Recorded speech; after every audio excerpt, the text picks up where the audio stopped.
What if a plumber uses critical thinking? From leaky basements to sustainable metropolises, a journey of adaptive thinking. Introduction. The ancient Victorian house loomed against the darkening sky, its weathered brick facade a testament to decades of endurance. Inside, in the musty confines of its labyrinthine basement, Jack Murphy stood ankle-deep in rising water, his calloused hands gripping a well-worn wrench. The steady drip, drip, drip of water echoed off the stone walls, a relentless countdown to disaster. At 45, Jack's once jet black hair was now peppered with gray, matching the stubble on his square jaw. His broad shoulders, honed by years of physical labor, were hunched under the weight of the task before him. 20 years as a plumber in this small New England town had earned him a reputation as the go-to guy for any water-related crisis. But this was something else entirely. The beam of his headlamp cut through the gloom, revealing a nightmarish tangle of pipes, copper, PVC, and even sections of ancient lead, a hodgepodge of repairs and additions spanning over a century.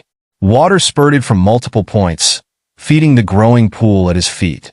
The acrid smell of mold hung in the air, mingling with the metallic scent of copper and the earthy odor of disturbed soil. "Mr. Murphy?" A tremulous voice called from the top of the stairs. "It's just a burst pipe, right? You can fix it, can't you?" Jack recognized the voice of Mrs. Abernathy, the house's elderly owner. He could picture her standing there, wringing her gnarled hands, her gray hair escaping from its usual tight bun. The fear in her voice was palpable, and it struck a chord in Jack's heart. This house was more than just a building to her. It was a lifetime of memories, a legacy she hoped to pass on to her grandchildren. "I'm working on it, Mrs. A," Jack called back, injecting a confidence into his voice that he didn't quite feel. "Don't you worry." But as he surveyed the chaos before him, worry was exactly what Jack was doing. This was no ordinary leak. The entire system seemed to be failing, a cascading disaster that threatened the very foundation of the house.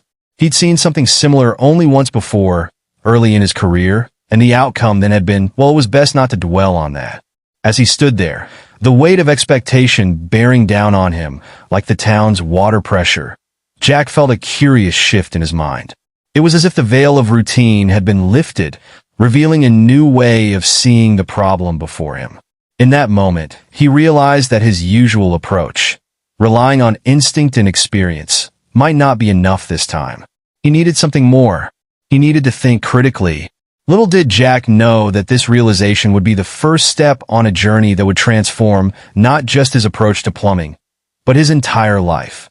A journey into the heart of critical thinking, self-awareness, and personal growth. The basement suddenly felt oppressive, the low ceiling and cluttered spaces closing in on him. Jack closed his eyes, shutting out the chaos around him, and focused on his breathing. In out, in out. The simple act of mindfulness, something he'd always dismissed as New Age nonsense, much to the chagrin of his yoga enthusiast daughter, suddenly felt like a lifeline in the storm of his thoughts. When he opened his eyes again, the basement looked different. Not physically. The water was still rising, the pipes still leaking, the shadows still dancing in his headlamp's beam, but in his perception. Instead of seeing an overwhelming disaster, he saw a puzzle waiting to be solved. A complex system with interrelated parts, each one holding a clue to the overall solution. "Okay," he muttered to himself, his voice barely audible over the sound of rushing water. "Let's break this down." He began by observing the scene more closely, resisting the urge to immediately start tightening valves and replacing pipes. He noticed patterns in the water flow, traced the path of the leaks back to their sources, and mentally mapped the entire plumbing system. The cool water sloshing around his boots faded from his awareness as he lost himself in thought. As he worked, Jack became aware of his own thought processes in a way he never had before. He caught himself making assumptions based on past experiences and consciously challenged each one. Was this leak really similar to others he'd faced? Or was he oversimplifying a unique situation? He recognized the creeping influence of confirmation bias, his tendency to look for evidence that supported his initial theories while ignoring contradictory information. With a mental effort, he forced himself to consider alternative explanations for the widespread failure of the system. What if it's not just a burst pipe? He mused aloud, his words echoing off the damp walls. What if there's an underlying issue we're not seeing? Mrs. Abernathy's voice floated down again, tinged with confusion. But you said earlier. I know what I said, Jack interrupted, surprising himself with his assertiveness. His voice softened as he added, but I'm reassessing the situation, Mrs. A. We need to consider all possibilities. As he continued to analyze the problem, Jack found himself drawing on knowledge he'd accumulated over the years, but had never fully integrated. He remembered a seminar he'd attended years ago on water pressure dynamics, a topic he'd dismissed as too theoretical for practical application. Now, those abstract concepts were coming to life before his eyes, offering new insights into the complex interplay of forces within the pipes. He fished out a battered notepad from his back pocket, its pages wrinkled from moisture. Clicking his pen, he began to sketch out diagrams, mapping the plumbing system and noting points of stress and potential failure. As he worked, he realized he was engaging in a form of reflective practice, actively learning from the situation even as he worked to solve it. The beam of his headlamp caught something in the corner, an old blueprint of the house, yellowed with age, poking out from beneath a stack of moldering cardboard boxes. Jack carefully extracted it, spreading it out on a relatively dry section of workbench. His eyes widened as he took in the details of the original plumbing system, so different from what he saw before him now. I need more information, he announced, turning towards the stairs. Mrs. Abernathy, can you tell me about any recent changes to the house? Renovations, landscaping work, anything that might have affected the foundation or the surrounding soil? There was a pause, then the sound of creaking floorboards as Mrs. Abernathy descended a few steps. Her face, lined with worry and the passage of years, appeared in the gloom above him. Well, she said hesitantly, we did have some trees removed from the backyard last month. The roots were getting too close to the house. But what does that have to do with the plumbing? Jack nodded, a piece of the puzzle clicking into place. He could picture the old oak trees that had stood sentinel over the property for generations, their roots reaching deep into the earth. Everything's connected, he explained, gesturing with his pen. Removing those trees could have changed the soil composition, leading to shifts in the foundation. That, in turn, could be putting stress on the entire plumbing system. As he spoke, Jack felt a surge of excitement, like an electrical current running through his body. He was seeing connections he'd never noticed before, approaching the problem from angles he'd never considered. This wasn't just about fixing a leak anymore. It was about understanding the entire system, from the pipes in the basement to the soil beneath the foundation, from the history of the house to its interaction with the environment around it.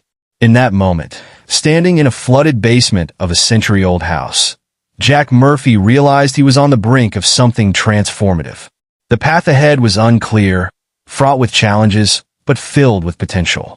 And for the first time in years, he felt truly alive, ready to dive into the unknown depths of critical thinking and emerge as something more than just a plumber. Little did he know, this was only the beginning of his journey. Chapter 1. A New Perspective. The musty air of the Victorian basement clung to Jack like a second skin as he waded through the rising water.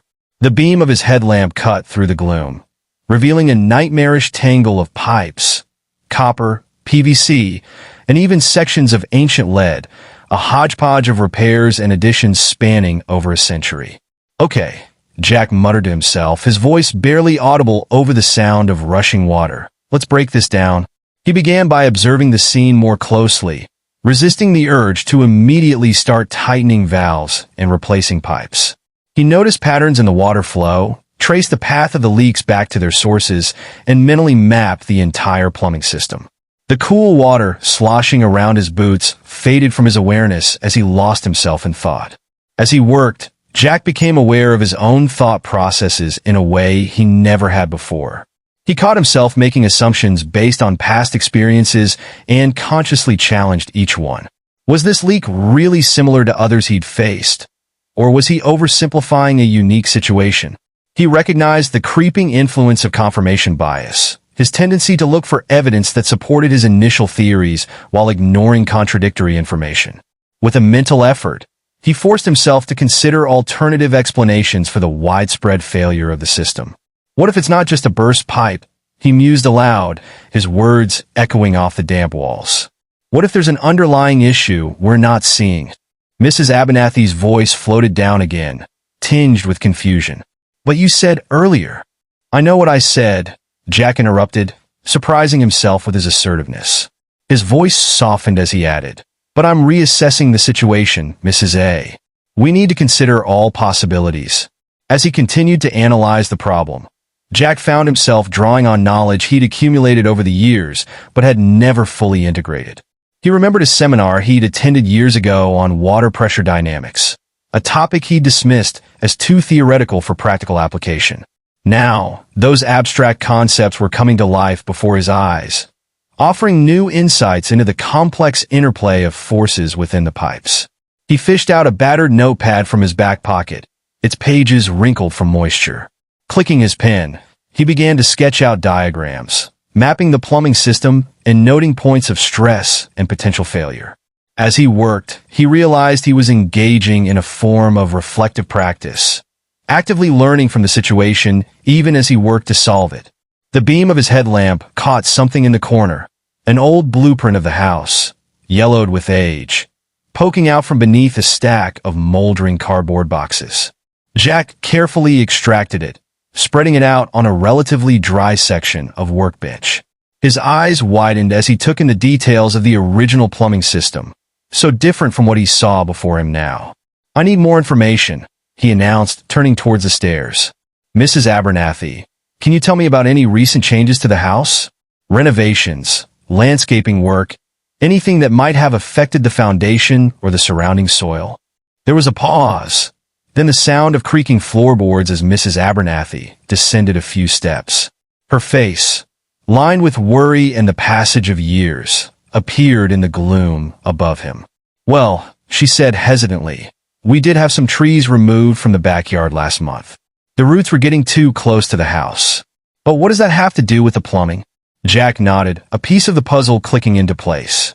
He could picture the old oak trees that had stood sentinel over the property for generations, their roots reaching deep into the earth.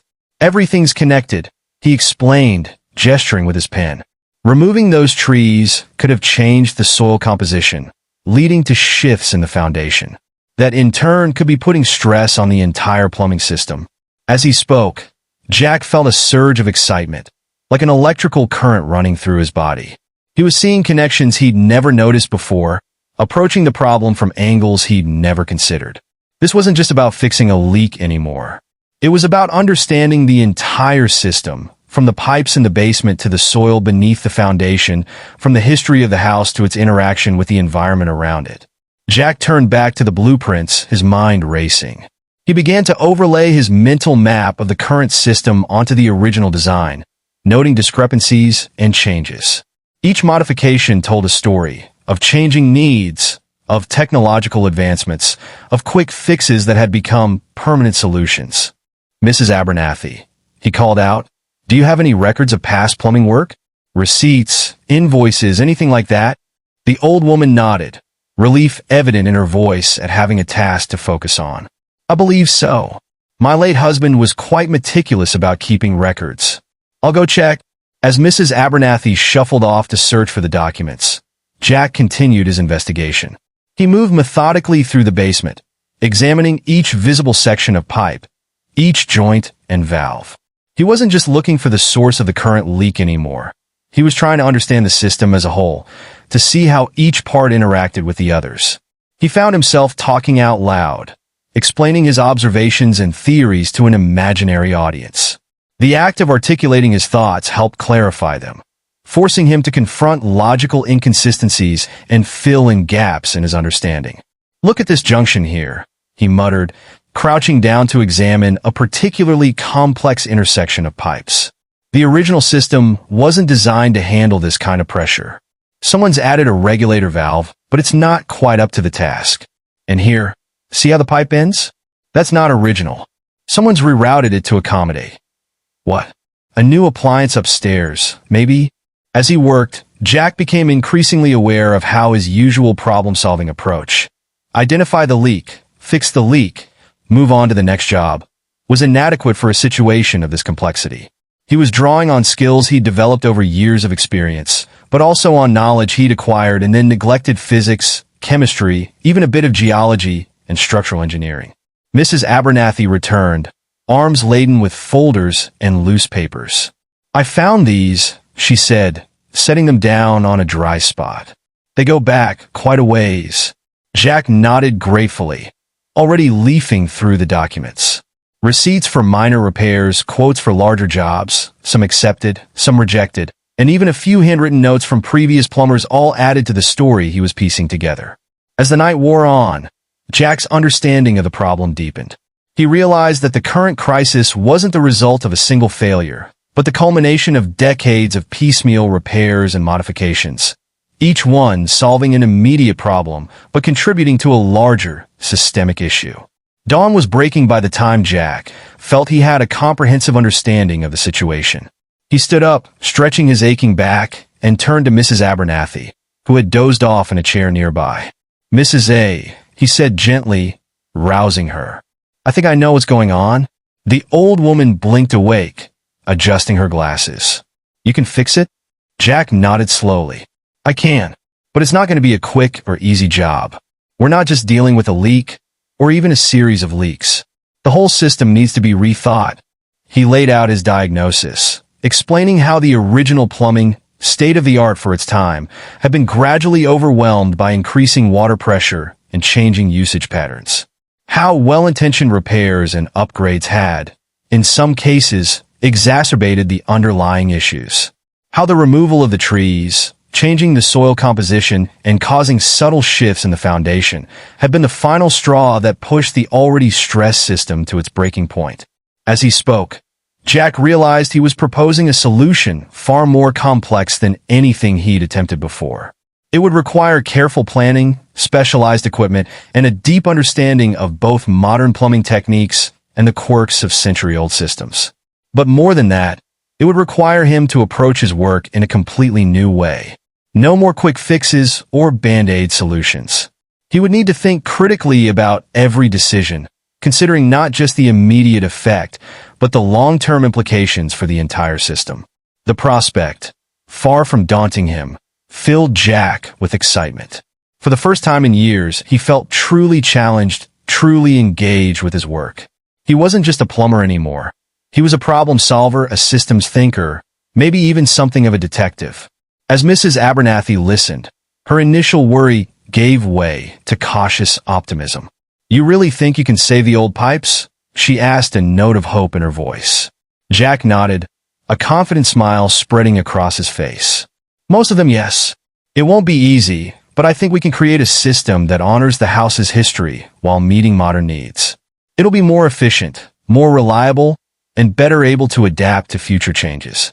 As he packed up his tools, preparing to head home and begin planning the big job ahead, Jack felt a profound sense of gratitude. Gratitude for the challenging job that had pushed him out of his comfort zone. Gratitude for the sudden insight that had shown him a new way of thinking. And most of all, gratitude for the journey of growth and discovery that lay ahead. He stepped out of the house into the bright morning sunlight, blinking as his eyes adjusted. The world looked different somehow, full of hidden systems and untapped potential. As he climbed into his truck, Jack knew that this was more than just another job. It was the beginning of a new chapter in his life, one where critical thinking and continuous learning would be at the forefront of everything he did. As he drove home through the quiet streets, Jack's mind was already racing with ideas. How could he apply this new approach to other jobs? Could he develop new tools or techniques to better analyze complex plumbing systems? Could he share his insights with other plumbers, maybe even write a book or teach a class? The possibilities seemed endless. And for the first time in a long time, Jack Murphy, master plumber, couldn't wait to get to work. Chapter 2. Unraveling the Mystery. The morning sun had fully risen by the time Jack finished explaining his initial findings to Mrs. Abernathy. The basement, still ankle-deep in water, seemed less foreboding in the pale light filtering through the small windows. Jack's excitement was palpable as he rolled up the old blueprints and gathered his notes. "So, what happens now?" Mrs. Abernathy asked, her voice a mixture of hope and trepidation. Jack ran a hand through his hair, leaving it standing up in damp spikes. "Now we dig deeper. This isn't just about fixing a leak anymore. We need to understand the entire system, its history, and how it interacts with the house and the environment." He turned to Mrs. Abernathy with a smile. "I hate to impose, but do you think I could set up a kind of temporary office here? I'll need to spend a lot of time on site to really get to the bottom of this." Mrs. Abernathy nodded eagerly. "Of course. You can use the sunroom. It's bright and spacious, and right next to the kitchen for easy access to coffee." As they made their way upstairs, Jack's mind was already racing with plans. He'd need to call his other clients, reschedule his upcoming jobs. This project was going to require his full attention. The sunroom was indeed bright and spacious, with large windows overlooking the overgrown garden. Jack could see the stumps of the recently removed trees, and he made a mental note to investigate that area more closely later. He set up his makeshift office quickly, a folding table for his laptop, stacks of reference books he'd bring from home, and a large corkboard for pinning up diagrams and notes. As he worked, he explained his plan to Mrs. Abernathy. "First, we need to map out the entire current system.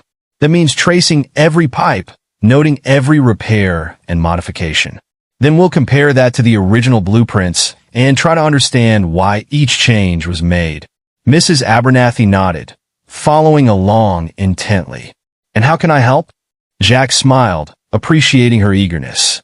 "Your memory is going to be invaluable. We need to create a timeline of changes to the house. Not just plumbing, but any renovations, additions, even changes to the landscaping. All of these could have affected the plumbing system." As the day progressed, Jack found himself falling into a rhythm he'd never experienced before. He alternated between hands-on investigation in the basement and analytical work in his sunroom office.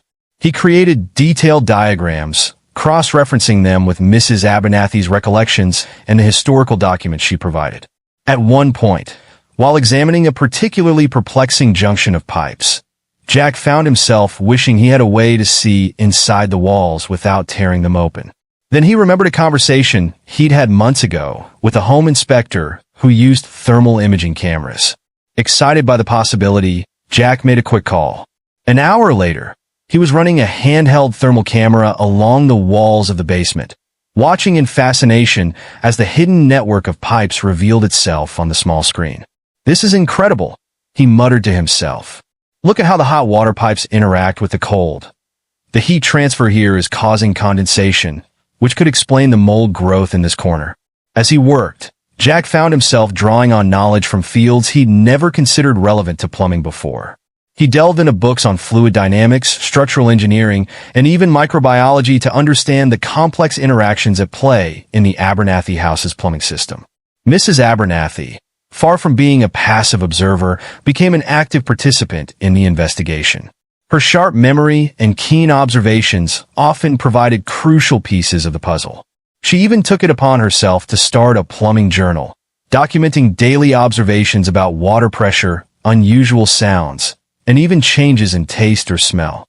Days turned into weeks, and the mystery of the Abernathy house's plumbing slowly began to unravel.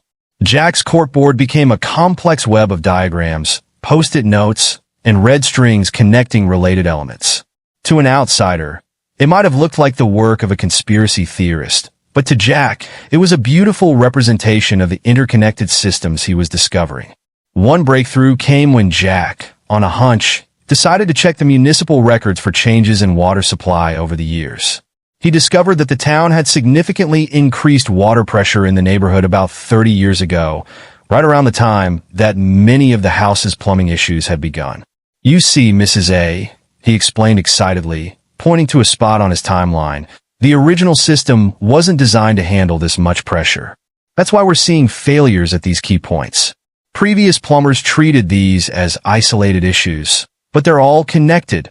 As his understanding deepened, Jack began to see the Abernathy house's plumbing as a living, evolving system. Each repair, each modification, each change in usage had left its mark. The system had adapted, sometimes in unexpected ways, to meet the changing needs of its inhabitants and the environment around it. This realization led Jack to a novel approach for the eventual repairs. Instead of simply fixing the immediate issues or replacing everything with a modern system, he began to design a hybrid solution that would preserve the best aspects of the original plumbing while integrating modern materials and techniques where necessary. It's like we're performing archaeology and futurism at the same time, he mused to Mrs. Abernathy one evening as they shared a pot of tea in the sunroom. We're uncovering the past to build a better future. Mrs. Abernathy smiled, her eyes twinkling. You know, Mr. Murphy, when all this started, I was terrified we'd have to tear the whole house apart. But watching you work, seeing how you've come to understand every nook and cranny of this old place, well, it's given me a new appreciation for it. And for your profession. Jack felt a warmth that had nothing to do with the tea. He realized that this project had not only transformed his approach to plumbing, but had also changed how he saw himself and his work. As he drove home that night, his mind was buzzing with ideas. He thought about all the other old houses in town, each with its own unique plumbing history waiting to be uncovered.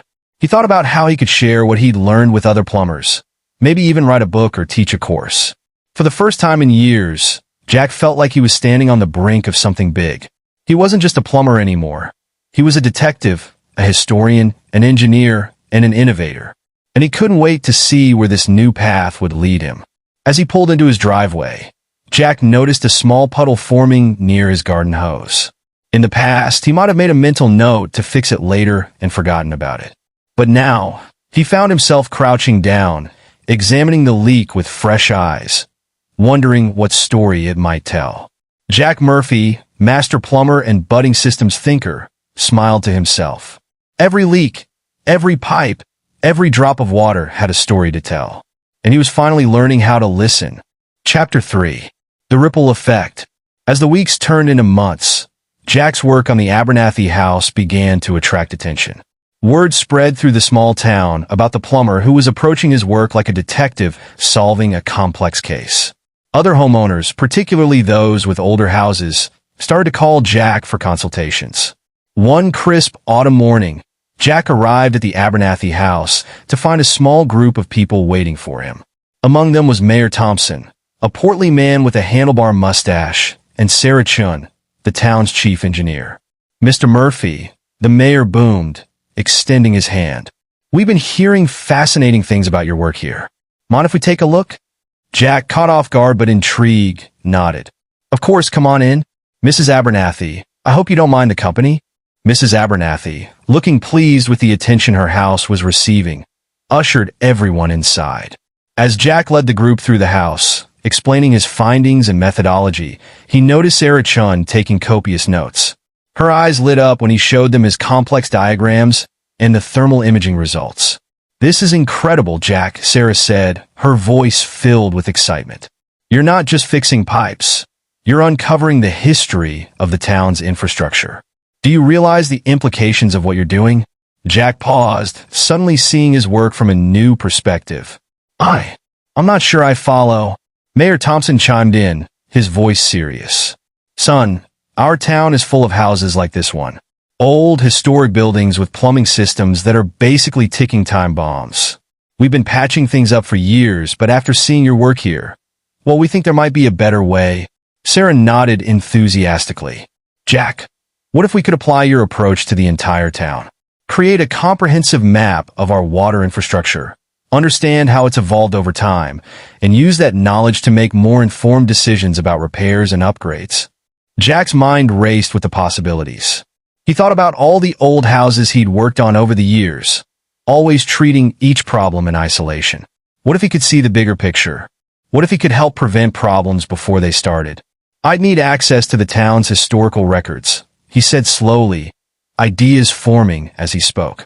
And we'd need to survey a representative sample of houses from different eras. It would be a big job, but it could save the town millions in the long run, the mayor finished. Not to mention preserve our historical buildings and improve water quality for everyone. As the group continued to discuss the potential project, Jack felt a surge of excitement unlike anything he'd experienced before. This wasn't just about fixing leaks anymore. This was about transforming the way an entire community thought about its infrastructure. Over the next few weeks, Jack found himself diving into new areas of study. He brushed up on his computer skills, learning to use Geographic Information System, GIS, software to map the town's water system. He studied urban planning and public policy, trying to understand how infrastructure decisions were made at a municipal level. He also started to collaborate more closely with other professionals. Sarah Chun became a frequent visitor to the Abernathy house, bringing her engineering expertise to bear on Jack's plumbing insights. They spent long hours debating the best ways to integrate old systems with new technologies, often losing track of time as they bounced ideas off each other.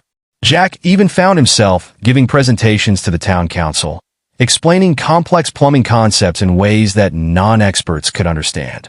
He discovered a talent for communication he never knew he had, using analogies and visual aids to make his points clear. As the scope of the project grew, Jack realized he needed help. He reached out to his old friend and fellow plumber, Mike, and was surprised by Mike's enthusiastic response. "Man, I've been watching what you're doing from afar," Mike said when they met for coffee. "It's like you've reinvented plumbing. Count me in." With Mike's help, Jack was able to survey more houses, building a more comprehensive picture of the town's plumbing ecosystem. They developed a system for categorizing different types of plumbing issues, creating a kind of plumbing taxonomy that helped them spot patterns and predict potential problems. One day, as they were compiling their findings, Mike looked up from his computer with a grin. "You know, Jack, we should write a book about all this. The Hidden Life of Pipes or something like that. I bet plumbers all over the country would be interested in this approach." Jack laughed, but the idea stuck with him. He'd never thought of himself as an author, but then again, he'd never thought of himself as an urban planner or a systems analyst either. This journey into critical thinking had opened up possibilities he'd never imagined. As the town project progressed, Jack began to see ripple effects beyond just plumbing. His work was influencing how the town thought about all its infrastructure.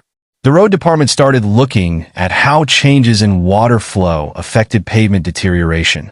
The parks department began considering how tree planting could impact underground pipes. Even Mrs. Abernathy's plumbing journal had sparked an idea. Jack worked with Sarah to develop a citizen science app that allowed residents to report water issues and track their water usage. The data collected was invaluable for understanding how the town's water system functioned as a whole. One evening, as Jack was locking up the Abernathy house after a long day of work, he paused to look at the old building. What had started as a simple leak had led to all this, a town-wide initiative, collaborations with engineers and urban planners, new technologies, and a completely new way of thinking about his profession. He thought back to that first night in the basement, when he'd felt overwhelmed by the complexity of the problem. Now, that complexity excited him. Every challenge was an opportunity to learn, to think critically, to see connections others might miss. As he walked to his truck, Jack realized that he'd done more than just solve a plumbing problem. He'd tapped into a wellspring of potential within himself, one that had been there all along, waiting for the right moment to flow. The sun was setting as Jack drove home, painting the sky in shades of orange and purple. He smiled to himself, eager for what the next day might bring. In solving the mystery of the Abernathy house's plumbing, Jack Murphy had not only transformed his approach to his work, he'd transformed himself. And this, he realized, was just the beginning. Chapter 4. The Flood of Knowledge. As autumn gave way to winter, Jack found himself at the center of a transformation that was sweeping through the town.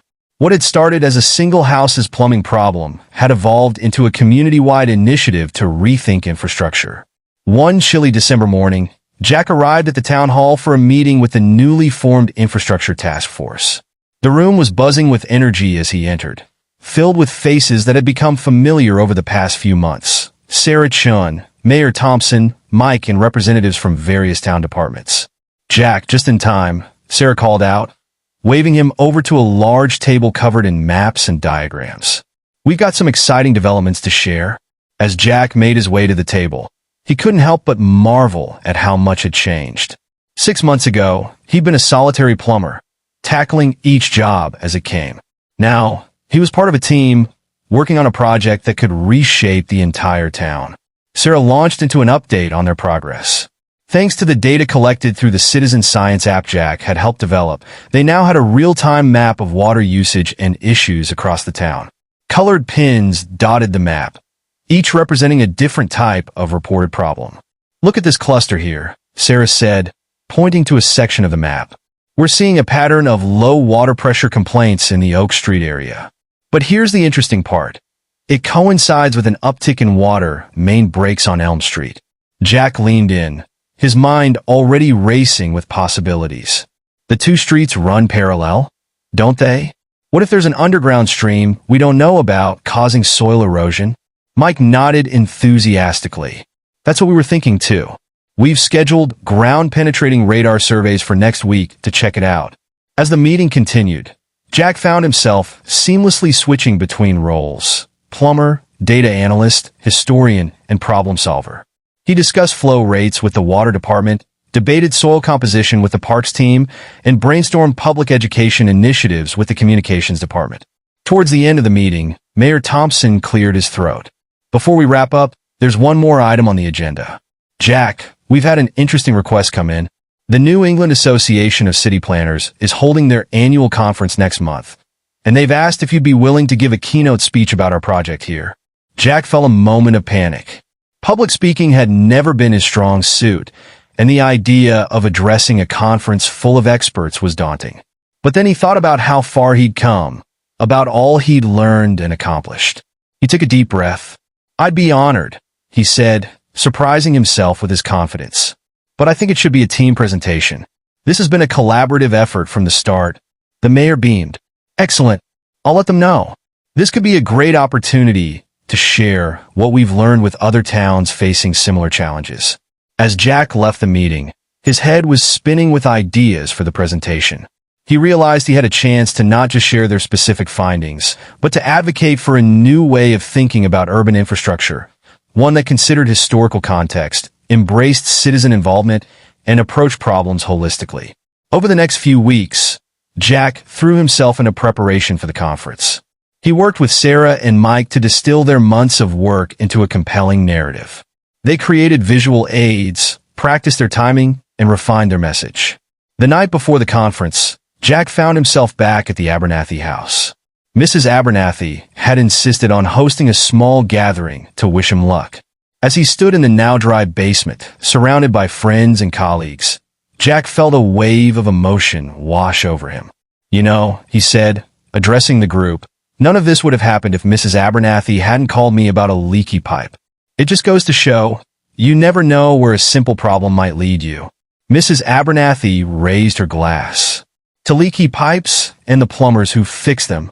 The room erupted in laughter and cheers.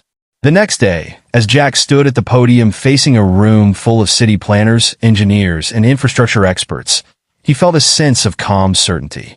He wasn't just a plumber anymore. He was a systems thinker, a problem solver, a catalyst for change. "Ladies and gentlemen," he began, "let me tell you a story about an old house, a persistent leak, and how it led us to rethink everything we knew about urban infrastructure." As he spoke, Jack could see the audience leaning in, engaged and intrigued. He talked about the importance of understanding historical context, the power of citizen involvement, and the need for interdisciplinary collaboration. He shared their successes and their setbacks, the lessons learned, and the challenges that still lay ahead. By the time he finished, the room was buzzing with excitement. Hands shot up for the Q&A session, and Jack found himself fielding questions on everything from data collection methods to public policy implications. One question in particular stuck with him. An older gentleman at the back of the room stood up and asked, "Mr. Murphy, your approach is fascinating, but do you really think it can be scaled up? Can what worked in a small town be applied to larger cities?" Jack paused, considering the question carefully. "I believe the principles can certainly be applied anywhere," he said slowly. "The key is to start small, to understand the unique context of each community, and to build from there. It's not about imposing a one-size-fits-all solution, but about fostering a new way of thinking about our infrastructure as living, evolving systems that we all play a part in maintaining and improving." The response was a round of applause that left Jack feeling both humbled and energized. As he left the conference center that evening, Jack's phone was buzzing with messages. Other towns wanted to know more about their approach. Universities were interested in developing courses based on their methodology. There was even talk of a book deal. Walking back to his hotel, Jack passed a construction site where workers were digging up the street to access water mains. He paused, watching them work, and found himself wondering about the history of those pipes, about the decisions and circumstances that had led to their placement. He smiled to himself, realizing that he would never look at a street, a building, or a city the same way again. Every pipe, every brick, every patch of soil told a story, and now he knew how to listen. As he continued on his way, Jack felt a sense of excitement about what the future might hold. He had started this journey as a plumber looking to solve a leak, and somewhere along the way, he had become something more, a visionary, a teacher, a catalyst for change. And yet, at his core, he was still Jack Murphy, the plumber who loved solving puzzles and helping people. Only now, his puzzle was an entire town, and his solutions had the potential to help communities far and wide. As he reached his hotel, Jack found himself looking forward to getting back home, to diving into the next phase of their project. There was still so much to learn, so many problems to solve, so many possibilities to explore. The journey that had begun in Mrs. Abernathy's basement was far from over. In fact, Jack realized it was only just beginning. Chapter 5. The Ripple Effect.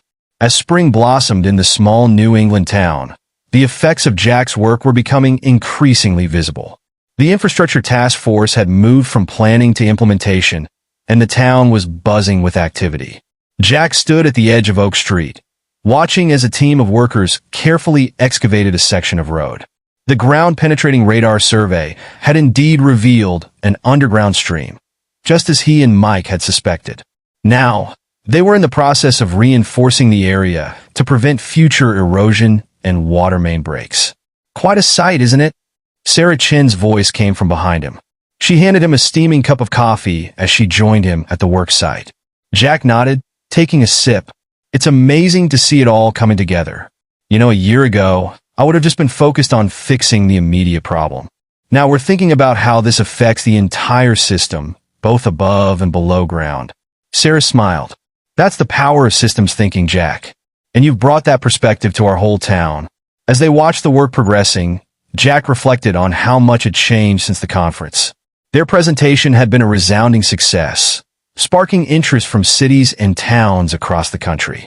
Jack had found himself fielding calls and emails from planners and engineers eager to learn more about their approach.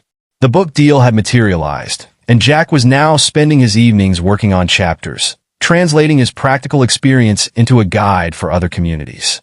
It was challenging work, but he found it deeply satisfying. "Oh, before I forget," Sarah said, interrupting his thoughts, "the mayor wanted me to remind you about the town hall meeting tonight. He's hoping you'll give an update on the project." Jack nodded. These town hall meetings had become a regular occurrence, part of their commitment to keeping the community involved and informed. He enjoyed them, seeing how engaged the citizens had become in understanding and caring for their town's infrastructure.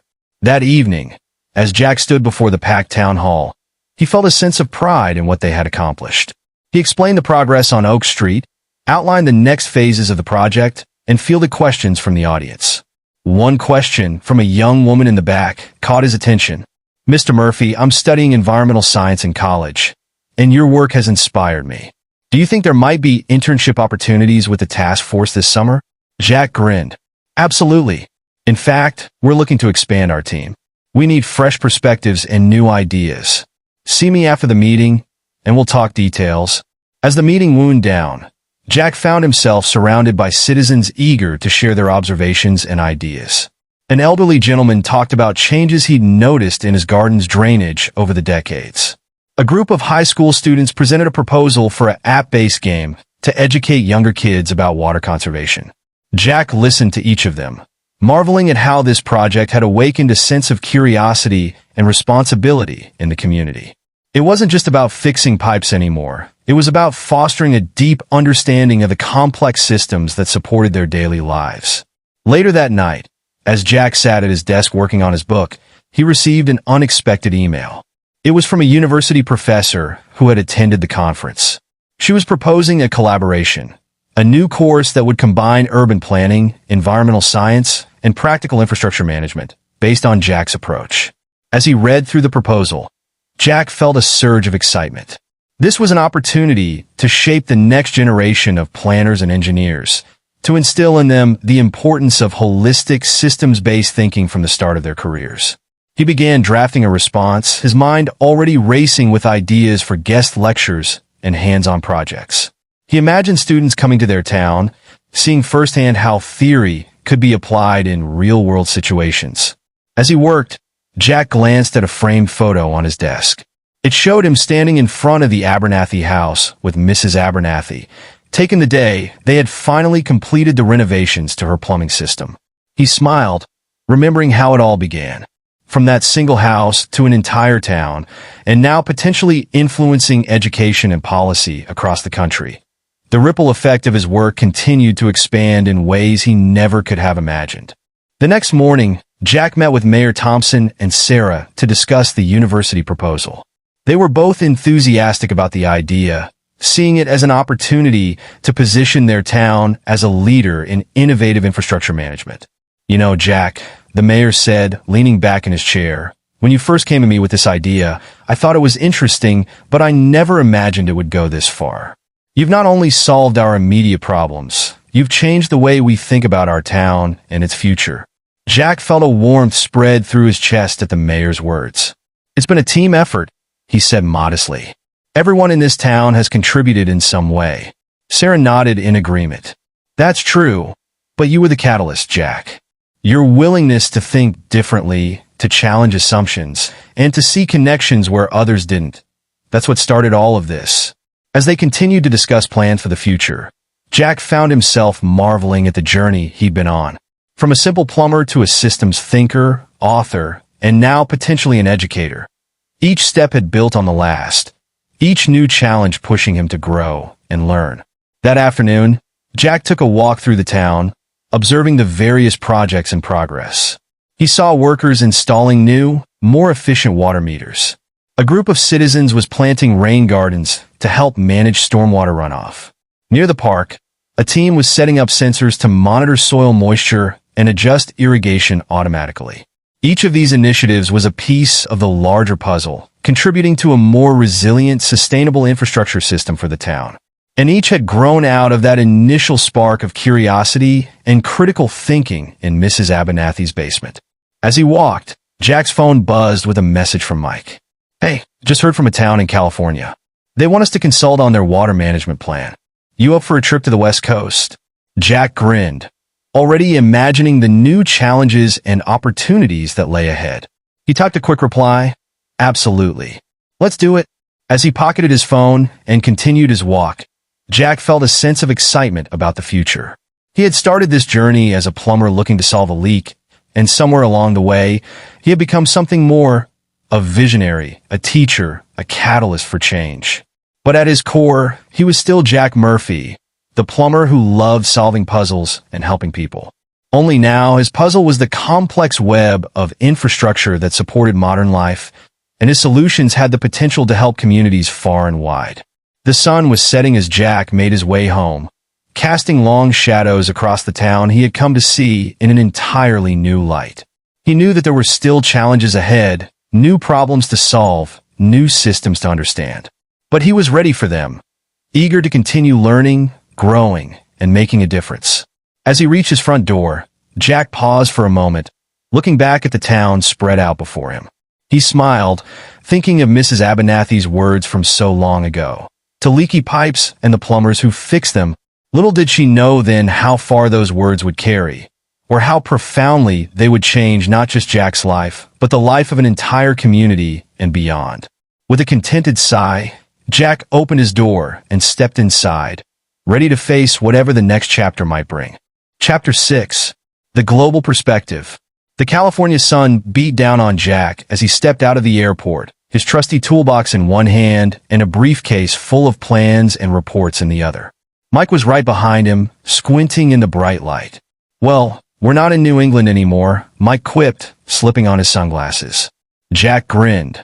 feeling a mix of excitement and nervousness. Their consulting work had brought them to the West Coast, where a drought-stricken town was hoping to implement some of the innovative water management strategies they had developed back home. As they drove through the arid landscape, Jack couldn't help but marvel at the stark contrast to their lush, green hometown. The challenges here were different, but the underlying principles of systems thinking and holistic problem-solving remained the same. Their first stop was a meeting with the local water board. As Jack presented their ideas, he could see the skepticism in some of the board members' eyes. One older gentleman leaned forward, his brow furrowed. "Mr. Murphy," he said, "your ideas sound great in theory, but how can you be sure they'll work here? Our situation is quite different from a New England town." Jack nodded, having anticipated this question. "You're absolutely right, sir. Every community is unique, with its own challenges and resources. What we're proposing isn't a one-size-fits-all solution, but rather a framework for understanding and addressing your specific issues." He went on to explain how they would need to study the local infrastructure, climate patterns, and community needs before developing a tailored plan. As he spoke, he could see the skepticism slowly giving way to interest and even excitement. Over the next few weeks, Jack and Mike immersed themselves in the town's water system. They pored over historical records, conducted surveys, and spent long hours discussing possibilities with local experts and community members. One evening, as they were reviewing their findings in their hotel room, Mike looked up from his laptop with a frown. "Jack, take a look at this. I've been comparing the town's water usage data with satellite imagery of local agriculture. Something doesn't add up." Jack leaned over to look. As Mike explained his observations, Jack felt a familiar thrill, the excitement of uncovering a hidden aspect of the system they were studying. It seemed that some large agricultural operations were using significantly more water than they were reporting.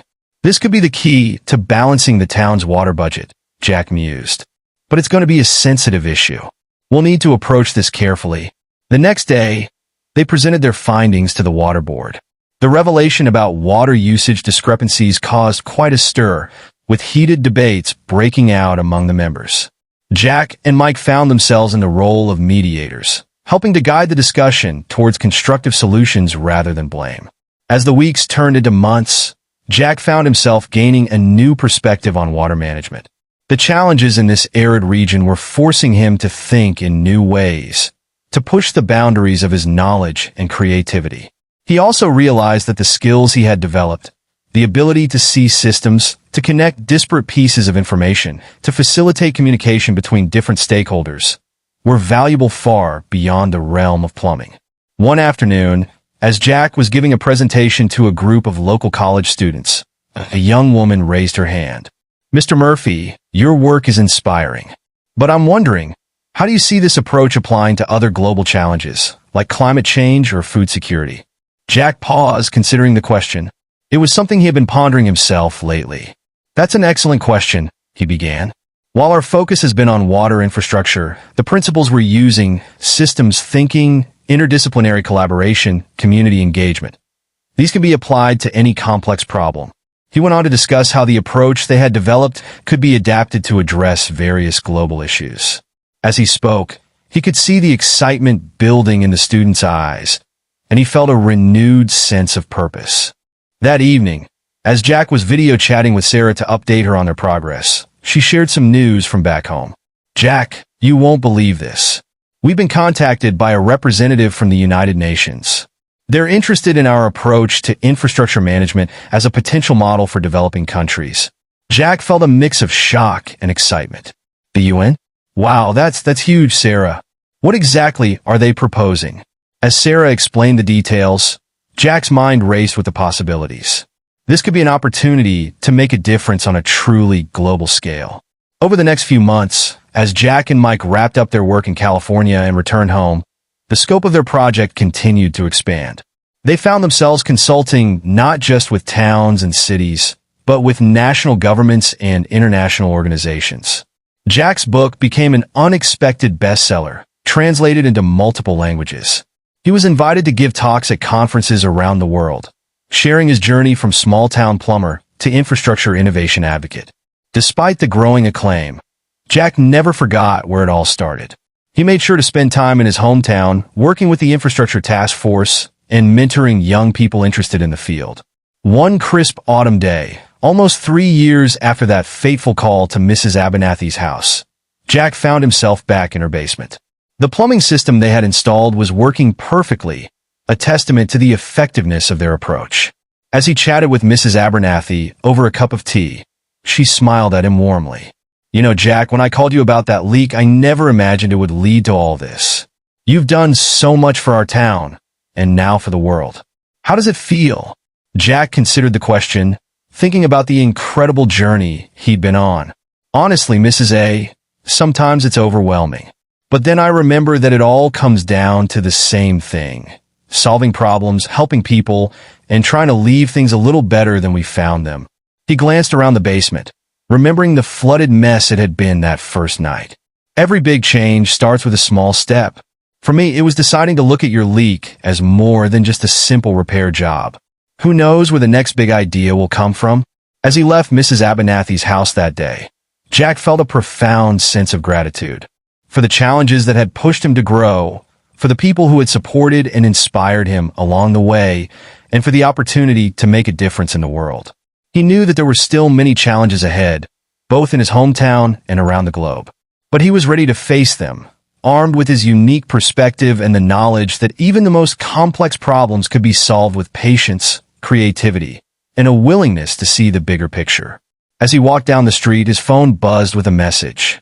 It was from the UN representative, confirming their next meeting to discuss implementing his strategies in water-stressed regions of Africa. Jack smiled to himself. From a leaky pipe to the United Nations, it had been quite a journey. And the best part was he knew it was far from over. There were still so many puzzles to solve, so many systems to understand, so many lives to improve. With a spring in his step, Jack headed home, ready for whatever the next chapter might bring. Chapter 7. A Glimpse of Success. The Tokyo skyline glittered in the distance as Jack gazed out of his hotel room window. It had been 3 months since his UN speech, and now he found himself in Japan, tackling a new set of challenges. The small mountain town of Yamamoto had reached out for his expertise in reimagining their infrastructure as they faced issues with aging systems and a decreasing population. As Jack reviewed his notes for the upcoming meeting with town officials, he couldn't help but feel a sense of excitement mixed with trepidation. His methods had worked well in his hometown and had shown promise in other parts of the world, but this was different. The unique geographical constraints, the cultural context, and the demographic challenges all added layers of complexity he hadn't faced before. A soft knock at the door interrupted his thoughts. It was Hiroshi Tanaka, a local engineer who had been assigned to work with Jack. "Good morning, Murphy-san." Hiroshi greeted him with a bow. "Are you ready for today's meeting?" Jack nodded, gathering his materials. As they made their way to the town hall, Hiroshi briefed him on the latest developments. The town had been struggling with maintaining its extensive water system, originally built for a much larger population. Landslides during heavy rains had also been a persistent issue. The meeting room was packed when they arrived. Town officials, community leaders, and even a group of high school students filled the seats. Jack took a deep breath, reminding himself of the critical thinking principles that had brought him this far. As he began his presentation, Jack could see a mix of hope and skepticism in the eyes of his audience. He started by acknowledging the unique challenges Yamamoto faced, then outlined his holistic approach to infrastructure management. "The key," Jack explained, "is to see your town's infrastructure not as isolated systems, but as an interconnected web. Water management, landslide prevention, and population dynamics, they're all linked. By understanding these connections, we can create more resilient and efficient solutions." He went on to describe how this approach could be applied to Yamamoto's specific issues. As he spoke, Jack could see the skepticism in some faces giving way to interest. The high school students, in particular, seemed captivated, furiously taking notes. When Jack opened the floor for questions, hands shot up across the room. He fielded inquiries about everything from technical details to long-term sustainability. With each answer, he found himself drawing not just on his professional knowledge, but on the critical thinking skills he'd honed over the years. One question from an elderly farmer struck a particularly deep chord. "Your ideas sound good, Murphy-san, but how can we be sure they'll work here? We've seen many experts come and go, making big promises." Jack paused, considering his words carefully. "You're right to be cautious," he began. "The truth is, I can't guarantee success. What I can promise is that we'll approach this collaboratively. We'll start small, test our ideas, learn from our mistakes, and adapt. Your local knowledge is just as important as my technical expertise. Together, we can develop solutions that are tailored to Yamamoto's unique needs." The honesty in Jack's response seemed to resonate with the room. He could see nods of approval, even from some of the more skeptical attendees. As the meeting concluded, Jack felt a surge of optimism. The town council had agreed to move forward with a pilot project, focusing on integrating water management with landslide prevention measures. Over the next few weeks, Jack worked closely with Hiroshi and a team of local experts to develop and implement their plan. They started with a small section of the town, installing smart water management systems that also monitored soil moisture levels to predict potential landslides. The results were promising. Water usage became more efficient, and the early warning system for landslides proved effective during a period of heavy rain. The success of the pilot project led to enthusiastic support for expanding the approach to the entire town. As Jack walked through Yamamoto one evening, observing the tangible results of their work, he felt a deep sense of satisfaction. Children played in a newly restored park, its irrigation system seamlessly integrated with the town's water management network. Nearby, a group of farmers discussed the new terracing techniques that Jack had suggested to prevent soil erosion. Hiroshi joined him on his walk, a smile on his face. "Murphy-san, I must admit, when you first arrived, I was skeptical. But seeing how you've applied your methods here, how you've listened to our concerns and adapted your approach, it's impressive." Jack nodded, grateful for the acknowledgement. "It's all about critical thinking, Hiroshi. Questioning assumptions, considering multiple perspectives, and being willing to adapt. That's what's made the difference here." As they continued their walk, Jack's phone buzzed with a message. It was from the mayor of a large city in Brazil, inquiring about Jack's availability for a major infrastructure overhaul project. Jack smiled to himself. It seemed that word of Yamamoto's success was spreading. As he considered the invitation, he felt a familiar mix of excitement and challenge. Each new project was an opportunity to apply his skills, to learn, and to make a real difference in people's lives. The sun was setting over Yamamoto, casting a warm glow over the town that was slowly but surely revitalizing itself. Jack took a deep breath, savoring the moment. He knew there would be more challenges ahead, but for now, he allowed himself to enjoy this glimpse of success. As he and Hiroshi made plans for the next phase of their project, Jack felt more certain than ever that he was on the right path.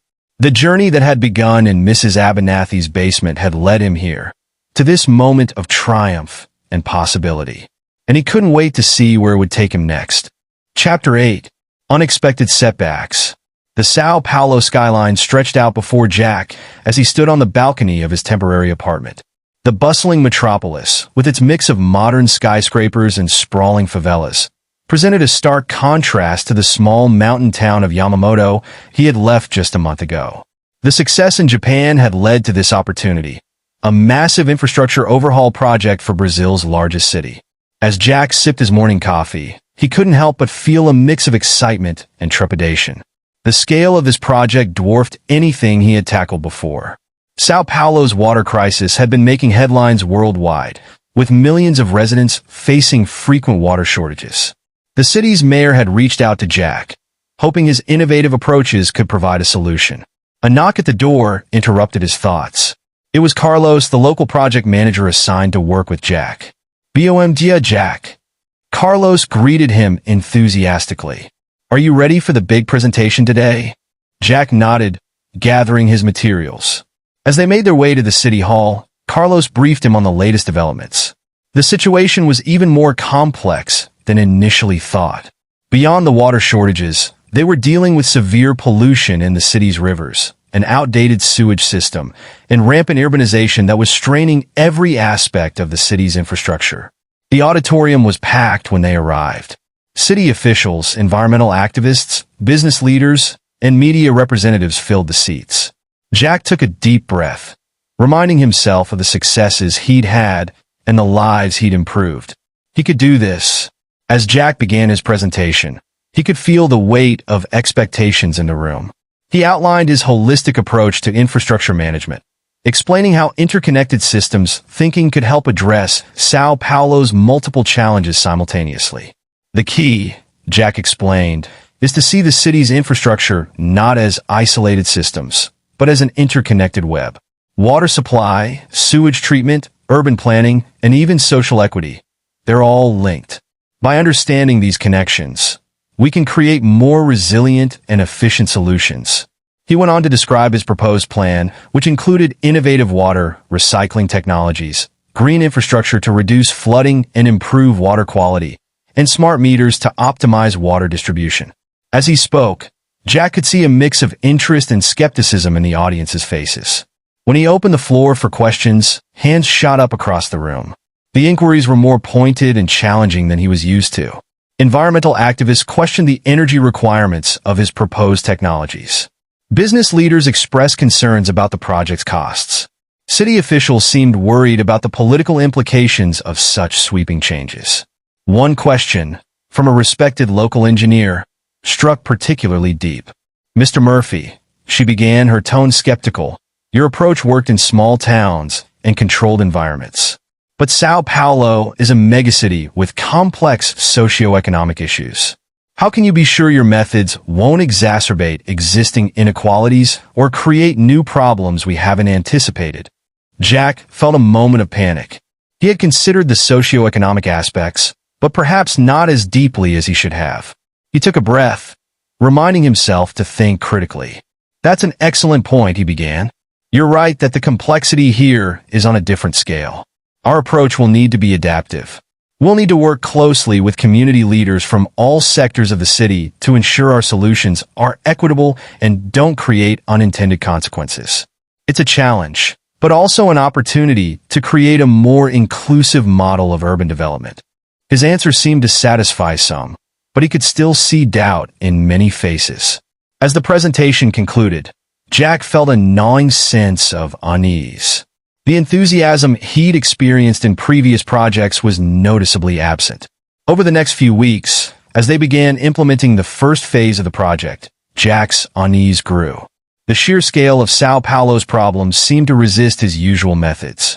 Water-saving technologies that had worked well in smaller communities were proving inefficient in the sprawling favelas. The smart grid system they had installed to monitor water usage was generating so much data that their analysts were overwhelmed. But the real problems began 3 months into the project. A heat wave hit the city, putting unprecedented strain on the water supply. Despite Jack's new systems, several neighborhoods experienced severe water shortages. Images of dry taps and long water queues dominated the local news. Then, during a heavy rainstorm, part of the new green infrastructure system failed, leading to flooding in a low-lying neighborhood. The residents, already skeptical of the foreign experts' plans, were furious. Criticism of Jack and his methods exploded in the media. Local experts who had been skeptical from the start now openly called for the project to be scrapped. Even Carlos, who had been supportive, began to distance himself. As Jack sat in his apartment one evening, scrolling through yet another critical news article, he felt a deep sense of despair. Had he been arrogant to think he could solve the problems of a megacity? Had his previous successes been just luck? He thought back to Mrs. Abernathy's basement, where it had all started. It seemed so simple then, just a leaky pipe and a curious mind. Now he was dealing with millions of lives, billions of dollars, and problems so complex they seemed almost insurmountable. For the first time in years, Jack found himself questioning everything. His methods, his understanding, even his basic competence as an engineer. The confidence that had carried him across the globe now felt like a distant memory. As he lay in bed that night, sleep eluding him, Jack realized he was at a crossroads. He could give up, admit defeat, and return home. Or he could face this challenge head-on, reevaluate his methods, and try to learn from this failure.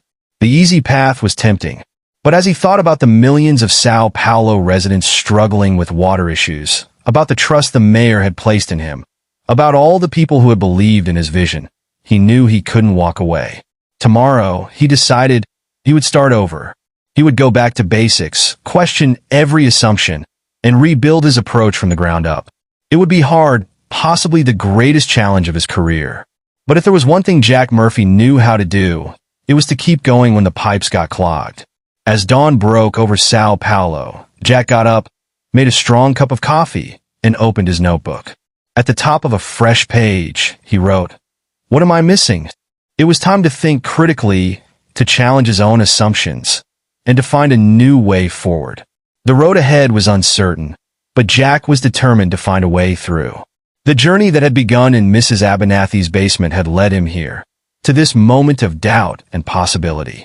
And despite the setbacks, despite the criticism and self-doubt, a small part of him couldn't wait to see where it would take him next. Chapter 9.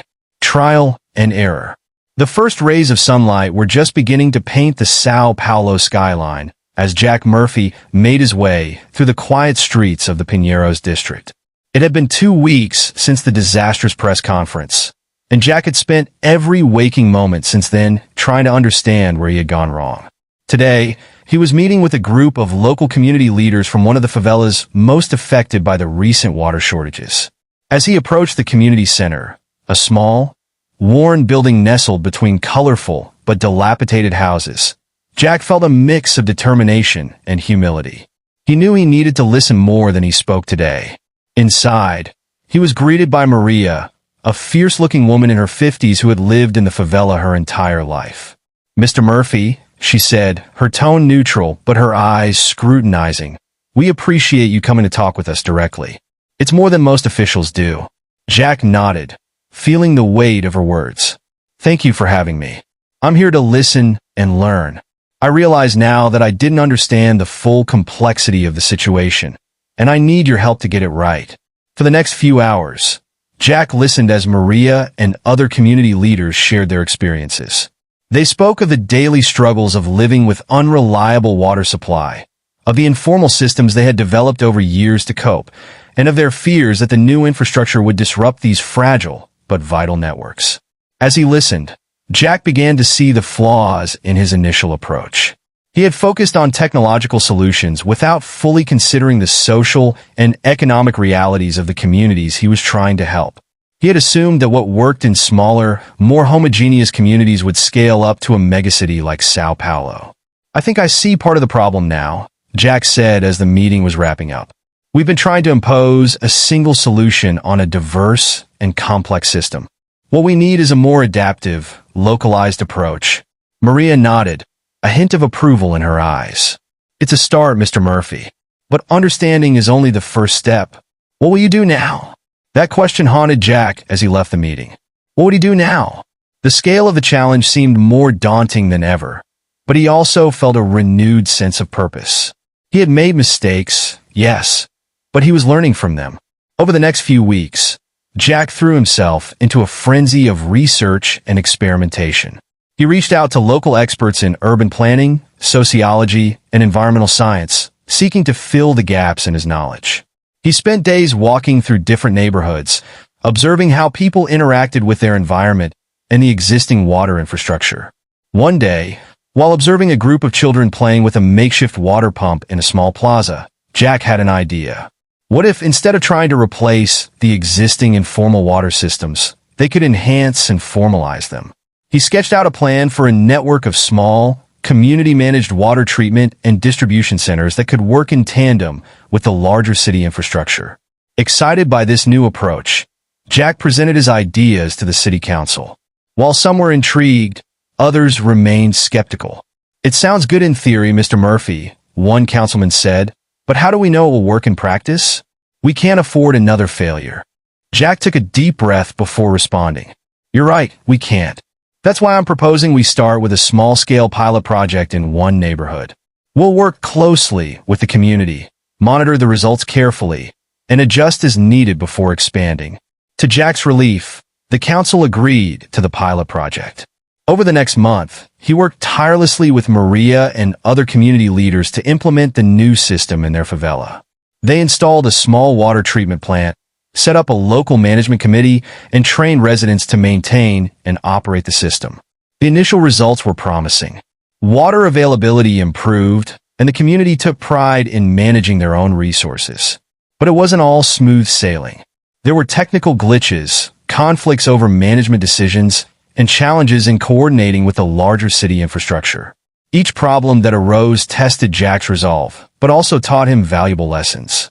He learned to be more flexible, to expect the unexpected, and to value the knowledge and input of the local community above his own preconceived ideas. As news of the pilot project spread, Jack began receiving requests from other neighborhoods wanting to implement similar systems. While encouraged, he was also cautious.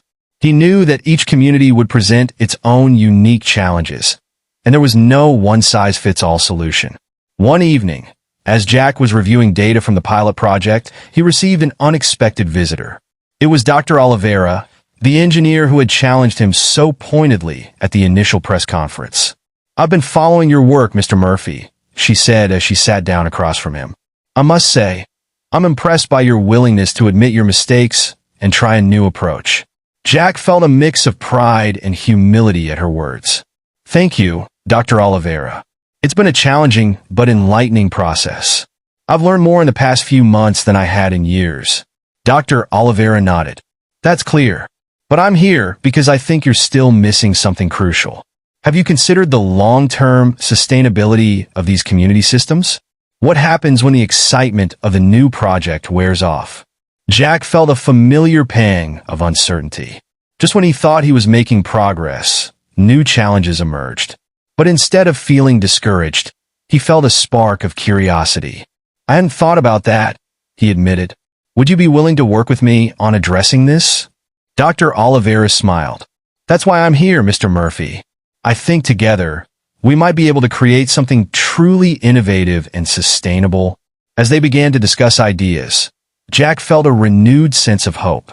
He realized that this journey of trial and error, of learning and adapting, was far from over. But for the first time since the project's initial failure, he felt like he was on the right track. The next day, Jack stood before a meeting of the city council once again. This time, however, he wasn't there to present a fully formed plan. Instead, he was there to propose a new way of working. "Ladies and gentlemen," he began, "over the past few months, I've learned some hard but valuable lessons. I've learned that in a city as complex and diverse as Sao Paulo, there are no easy solutions or quick fixes. What we need is not a single grand plan, but a flexible, adaptive approach that can evolve as we learn and as circumstances change." He went on to outline a new strategy, one that emphasized ongoing experimentation, community involvement, and continuous learning. "We won't get it right immediately," he admitted, "but if we're willing to try, to fail, to learn, and to try again, I believe we can make real, lasting improvements to Sao Paulo's water infrastructure." As he spoke, Jack could see a mix of reactions in the council members' faces. Some looked intrigued, others skeptical, and a few seemed outright opposed. But when he finished, the room was silent for a moment before erupting into a lively debate. As Jack left the council chambers hours later, he felt exhausted but oddly exhilarated. The council hadn't fully approved his new approach, but they hadn't rejected it either. Instead, they had agreed to a series of expanded pilot projects, each testing different aspects of Jack's evolving strategy. Walking back to his apartment, Jack reflected on how far he had come since that first disastrous press conference. He had faced failure, doubt, and criticism. He had been forced to question everything he thought he knew. But through it all, he had learned, adapted, and grown. He realized now that the journey he had begun in Mrs. Abernathy's basement all those years ago was far from over. In fact, in many ways, it felt like it was just beginning. The challenges ahead were daunting, but for the first time in months, Jack felt truly excited to face them. As he reached his apartment, Jack's phone buzzed with a message. It was from Maria. "Mr. Murphy, the community council has some new ideas they want to discuss with you. Can you meet tomorrow?" Jack smiled as he typed his reply. "Absolutely. I can't wait to hear what you've come up with." The sun was setting over Sao Paulo, casting a warm glow over the sprawling city. As Jack looked out over the urban landscape, he no longer saw just the problems and challenges. He saw possibilities, opportunities for innovation and improvement. And he knew that with persistence, adaptability, and a willingness to learn from both successes and failures, he and the people of Sao Paulo could turn those possibilities into reality. The journey ahead would not be easy. There would be more trials, more errors, more moments of doubt and frustration. But Jack was ready for them. He had learned that it was through these challenges that real progress was made, that true innovation emerged. As he settled in for another evening of research and planning, Jack felt a sense of purpose and determination that he hadn't experienced since his early days as a plumber. He was no longer just fixing leaks or solving isolated problems. He was part of something bigger, something that had the potential to transform not just Sao Paulo's water infrastructure, but the very way cities approach complex, systemic challenges. The trial and error process had taught Jack more than just technical skills or project management techniques. It had taught him humility, resilience, and the value of collaboration. It had shown him that the greatest strengths often emerge from the greatest challenges, and that failure, when approached with an open mind and a willingness to learn, could be the first step towards unprecedented success. As he jotted down ideas for the next day's meeting with Maria and her community council, Jack knew that he was exactly where he needed to be, doing exactly what he was meant to do. The journey that had begun in Mrs. Abernathy's basement had led him here, to this moment of challenge and possibility. And he couldn't wait to see where it would take him next. Chapter 10. The Road to Recovery. The Sao Paulo morning was unusually cool as Jack made his way through the bustling streets of the Jardim Angela district. 6 months had passed since the initial failure of his grand water management plan, and each day had been a lesson in humility, perseverance, and adaptability. Today, he was visiting one of the community-managed water treatment centers that had grown out of his revised approach. As he approached the small, brightly painted building, he saw a group of local residents gathered outside, engaged in animated discussion. "BOMG, Mr. Murphy," called out Rodrigo, a young man who had become one of the project's most enthusiastic supporters. "You're just in time. We've had a bit of a problem with the filtration system, but I think we've figured out a solution." Jack smiled, both at Rodrigo's enthusiasm and at the fact that the community was solving problems on their own. "That's great, Rodrigo. Show me what you've done." As Rodrigo led him through the facility, explaining their improvised fix, Jack felt a sense of pride that had nothing to do with his own achievements. These people, who had initially viewed him with suspicion, were now taking ownership of their water management and showing remarkable innovation in the process. The success of this center and others like it across the city represented a series of small victories that Jack had been accumulating over the past months. Each one was a step on the road to recovery, both for the project and for Jack's own confidence. After touring the facility, Jack joined a community meeting in the center's small conference room. The atmosphere was lively, with residents sharing ideas and debating the best ways to improve their water system further. As he listened, Jack reflected on how far they had come. The initial failure had forced him to reevaluate everything, to truly listen to the community, and to embrace a more collaborative approach. It hadn't been easy, and there had been many setbacks along the way, but slowly, steadily, they were making progress. "Mr. Murphy," said Maria, the community leader he had first met months ago, "we've been thinking about expanding the center's capacity. With the success we've had, more people in the neighborhood want to connect to our system. What do you think?" Jack considered for a moment. "I think it's a great idea, Maria, but let's approach it carefully. We don't want to grow too fast and risk overwhelming the system. Perhaps we could start by surveying the potential new users, understanding their needs, and then planning a gradual expansion." Maria nodded approvingly. "Always the cautious one now, aren't you? But you're right. We'll put together a team to work on the survey." As the meeting continued, Jack found himself speaking less and listening more. He had learned that his role was not to dictate solutions, but to facilitate, to provide technical expertise when needed, and to help the community realize their own vision for water management. After the meeting, Jack made his way to the city hall for his weekly update with the mayor and the project oversight committee. These meetings had once filled him with dread, but now he looked forward to sharing the progress they were making. "Mr. Murphy," the mayor greeted him warmly, I hear good things are happening in Jardim, Angela. Tell us more. Jack spent the next hour detailing the successes and challenges they had encountered, emphasizing the role of community engagement in every step of the process. He could see the committee members nodding approvingly, a far cry from the skepticism and hostility he had faced months ago. It seems your new approach is bearing fruit, said Dr. Oliveira, who had become a valuable ally in recent months. But I'm curious, how are you measuring the long-term sustainability of these community-managed systems? Jack appreciated her persistent focus on sustainability. Excellent question, Dr. Oliveira. We've implemented a monitoring system that tracks not just water quality and usage, but also community engagement levels, system maintenance, and even local economic impacts. We're seeing promising trends, but of course, we'll need more time to truly assess long-term sustainability. The meeting concluded on a positive note, with the committee approving funding for the expansion of the community-managed model to 3 new districts. As Jack left City Hall, he felt a sense of cautious optimism. They were making progress, rebuilding trust, and slowly transforming São Paulo's water management approach. But he knew the journey was far from over. As he walked back to his apartment, Jack's mind was already racing with ideas for the next phase of the project. He had learned to celebrate the small victories, but never to become complacent.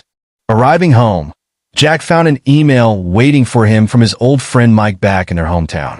Hey Jack, it read, heard things are looking up in São Paulo. The work you're doing there has got people talking even here. The mayor's been asking if you might be willing to consult on our aging water system when you're done there. No pressure, just something to think about. Hope all is well. Mike. Jack smiled as he read the message. The idea of returning home, of applying what he had learned to help his own community, was appealing. But he knew he had unfinished business in São Paulo. Still, it was gratifying to know that his work was having an impact beyond this city. The next morning, Jack met with his team of local engineers and community liaisons. What had started as a small group had grown into a diverse and talented team, each bringing unique skills and perspectives to the project. All right, team, Jack began, we've got approval to expand into 3 new districts. This is a great opportunity, but also a big challenge. We need to apply everything we've learned so far and be prepared for new surprises. Luciana, one of the community liaisons, spoke up. Jack, I've been thinking. In Jardim, Angela, we had strong community leaders like Maria who really drove the project forward. We might not have that in every district. How do we adapt our approach? It was a perceptive question, and Jack felt a surge of pride in his team's growing ability to anticipate challenges. That's an excellent point, Luciana. I think we need to start by identifying potential leaders in each community and providing them with training and support. But we also need to be prepared to take a more active role in community engagement if necessary.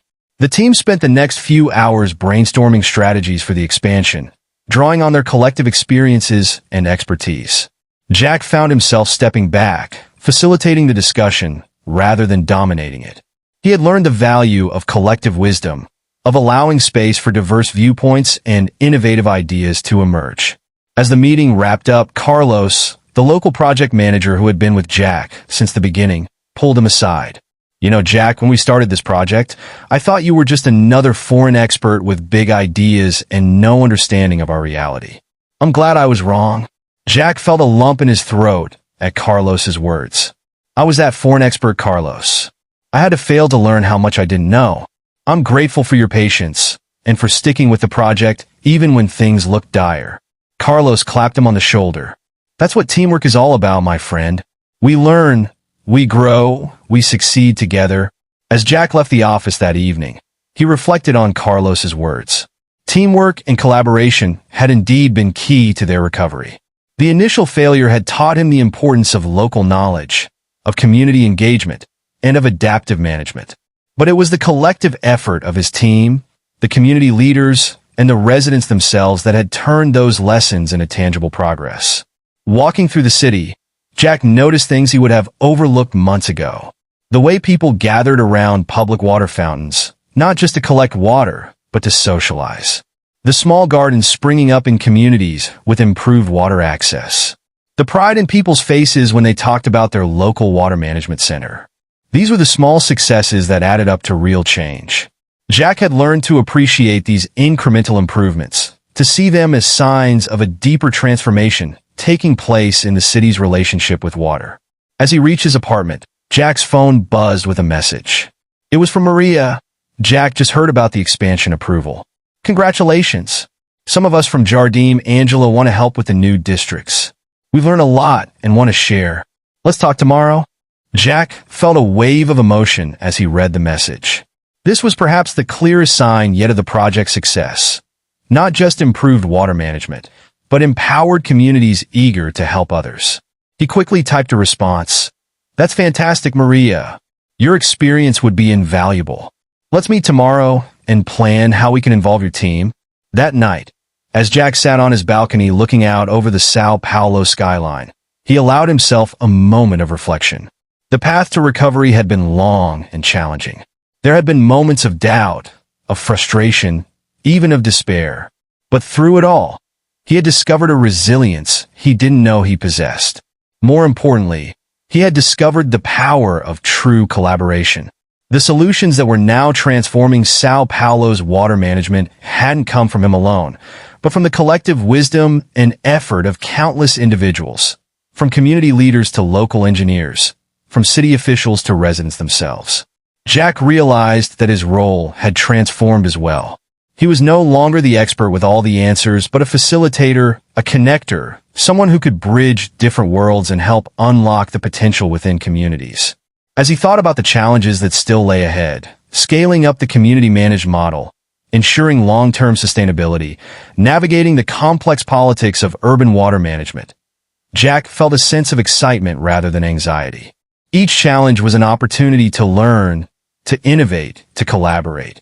The journey that had begun in Mrs. Abernathy's basement had led him here, to this moment of renewed purpose and deepened understanding. And while the road ahead was still long, Jack knew that he wasn't walking it alone. He was part of something bigger, a collective effort to reimagine how cities relate to their most precious resource. As the lights of Sao Paulo twinkled before him, Jack felt a profound sense of gratitude for the lessons learned, for the trust rebuilt, for the small victories that pointed the way forward. The road to recovery was ongoing, but with each step, with each small success, they were creating a new model for urban water management, one that put communities at the center and recognized the interconnectedness of all things. Tomorrow would bring new challenges, new opportunities for growth and learning.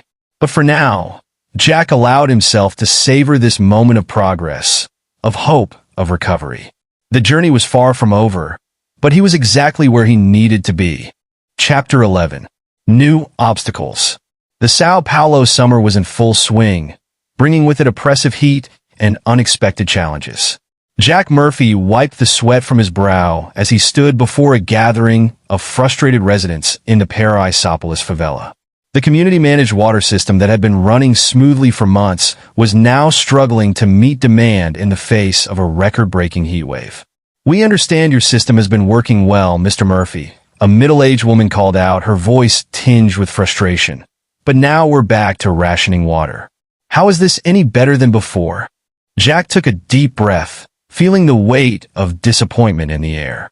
"You're right to be frustrated," he began, "and I assure you, we're working around the clock to address this. The unprecedented heat has put strain on our systems that we didn't anticipate. But unlike before, we have real-time data on usage and supply, which allows us to respond more quickly and effectively." As he spoke, Jack could see that his words were doing little to assuage the crowd's concerns. The progress they had made over the past year seemed to be slipping away in the face of this new crisis. Later that day, Jack sat in an emergency meeting with his team and city officials. The mood was tense as they pored over data and reports from across the city. "It's not just Paraisópolis," Carlos, his project manager, reported grimly. "We're seeing similar issues in several other communities. The increased water usage due to the heat is pushing our systems to their limits." Dr. Oliveira, who had become a key advisor on the project, added her concerns. "There's more, I'm afraid. The heat is also accelerating evaporation in our reservoirs. If this continues, we could be looking at a city-wide water shortage within weeks. Jack felt a knot forming in his stomach. They had made so much progress, rebuilt so much trust. Now it felt like they were back at square one. As the meeting progressed, it became clear that the challenges they faced were not just environmental. Political pressures were mounting as well. The mayor, once a staunch supporter of Jack's community-based approach, was now facing criticism for not taking more centralized action in the face of the crisis. The opposition is calling for a return to a citywide, top-down water management system, the mayor's aide reported.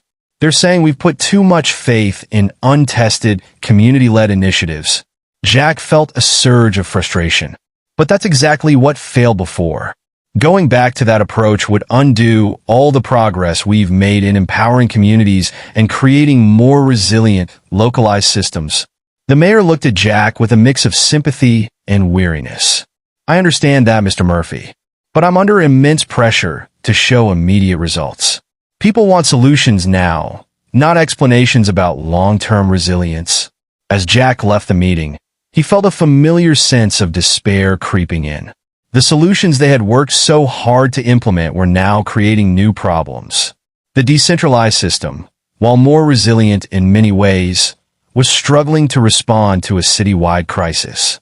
The community engagement that had been their strength was now being painted as a weakness by political opponents. Walking through the city streets, Jack could see the signs of strain everywhere. Long lines at public water distribution points, wilting plants in once vibrant community gardens, the frustration evident on people's faces. It was a stark reminder of how fragile progress could be, how quickly trust could erode in the face of new challenges. Back in his apartment, Jack pored over reports and data late into the night. He was looking for solutions, for a way to adapt their systems to this new reality. But with each passing hour, the problems seemed to multiply. The community-led maintenance teams, which had been so effective in normal conditions, were now overwhelmed. The water-saving technologies they had implemented weren't designed for such extreme conditions. Even the early warning systems they had put in place were struggling to keep up with the rapidly changing situation. As dawn broke, Jack realized he had been up all night. His eyes were red, his mind foggy. He felt a crushing weight of responsibility. All these people who had put their faith in him, in his ideas. Had he let them down? Just then, his phone buzzed with a message. It was from Maria, the community leader from Jardim Angela. Jack, I know things are tough right now, but don't forget how far we've come. We're facing this crisis together, and we'll find a way through it together too. The community still believes in what we're doing. Don't give up. Jack felt a lump in his throat as he read the message. Maria's words were a lifeline, a reminder of why they had embarked on this journey in the first place. But they also underscored the enormous responsibility he carried. These communities had put their trust in him, and now that trust was being tested like never before. As he prepared to face another day of crisis management, Jack couldn't shake the feeling that they were at a crossroads. The easy path would be to give in to the political pressure, to revert to the old, centralized system that people were familiar with. It might not be more effective, but it would be easier to explain, easier to control. But Jack knew that path would mean abandoning all they had worked for, all the progress they had made in empowering communities and creating more sustainable, equitable water management systems. It would mean admitting defeat, accepting that innovative, community-led solutions couldn't withstand real-world pressures. As he stepped out into the already sweltering morning, Jack steeled himself for the challenges ahead. He didn't have all the answers yet, but he was determined to find them. The journey that had begun in Mrs. Abernathy's basement had led him here, to this moment of crisis and doubt. And despite the setbacks, despite the crushing weight of responsibility, a small part of him still believed that they could find a way through this. The day ahead would be filled with difficult meetings, frustrated communities, and mounting political pressure. But as Jack made his way to the first crisis meeting of the day, he held on to Maria's words like a talisman. They had come too far to give up now. Somehow, they would find a way to adapt, to overcome these new obstacles, to prove that their vision for a more resilient, community-led water management system could withstand even the toughest challenges. The road ahead was uncertain, filled with new obstacles and unforeseen complications. But Jack was determined to face them head-on, to learn, to adapt, and to keep pushing forward. The future of Sao Paulo's water management, and perhaps urban water management around the world, depended on it. Chapter 12. Back to the drawing board. The Sao Paulo night was alive with the hum of a city in crisis. Jack Murphy stood on his apartment balcony, the weight of recent failures heavy on his shoulders. The past few weeks had been a whirlwind of emergency meetings, angry community gatherings, and sleepless nights. Now, in the quiet hours before dawn, Jack knew it was time to face the hard truth. Their approach needed a complete overhaul. With a deep sigh, he turned back to his living room, now transformed into a makeshift war room. Whiteboards covered in scribbled notes and diagrams lined the walls. Stacks of reports and data printouts cluttered every surface. In the center of it all sat Jack's worn notebook, open to a blank page with a single question written at the top.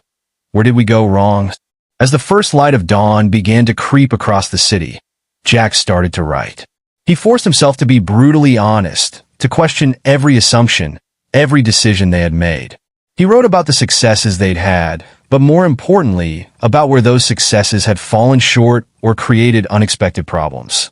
We focused too much on localized solutions, he wrote, without fully considering how they would interact in a citywide crisis. Our community-led approach, while empowering, lacked the coordination needed for large-scale emergencies. He paused, remembering the frustrated faces of community leaders who had once been his strongest supporters. We didn't prepare them for failure, he realized. We were so focused on success that we didn't build in resilience for when things went wrong. As the morning wore on, Jack's analysis became more detailed, more critical. He examined their technological solutions, realizing that many were designed for ideal conditions, not the extreme situations they now faced. He questioned their data collection methods, their communication strategies, even the fundamental assumptions about water usage patterns that had underpinned their entire approach.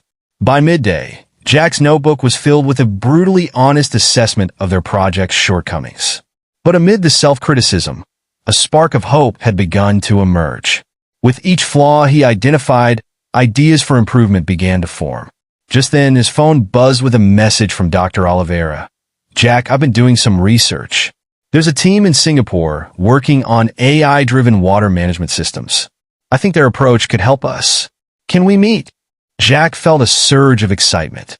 This was exactly what they needed, new perspectives, new technologies to incorporate into their evolving methodology. He quickly replied, setting up a video call for later that afternoon. The call with the Singapore team was eye-opening. They demonstrated how their AI systems could predict water usage patterns with unprecedented accuracy, even in extreme conditions. More importantly, their approach was designed to be adaptive, learning and improving in real time as conditions changed. As Jack took notes, his mind raced with possibilities.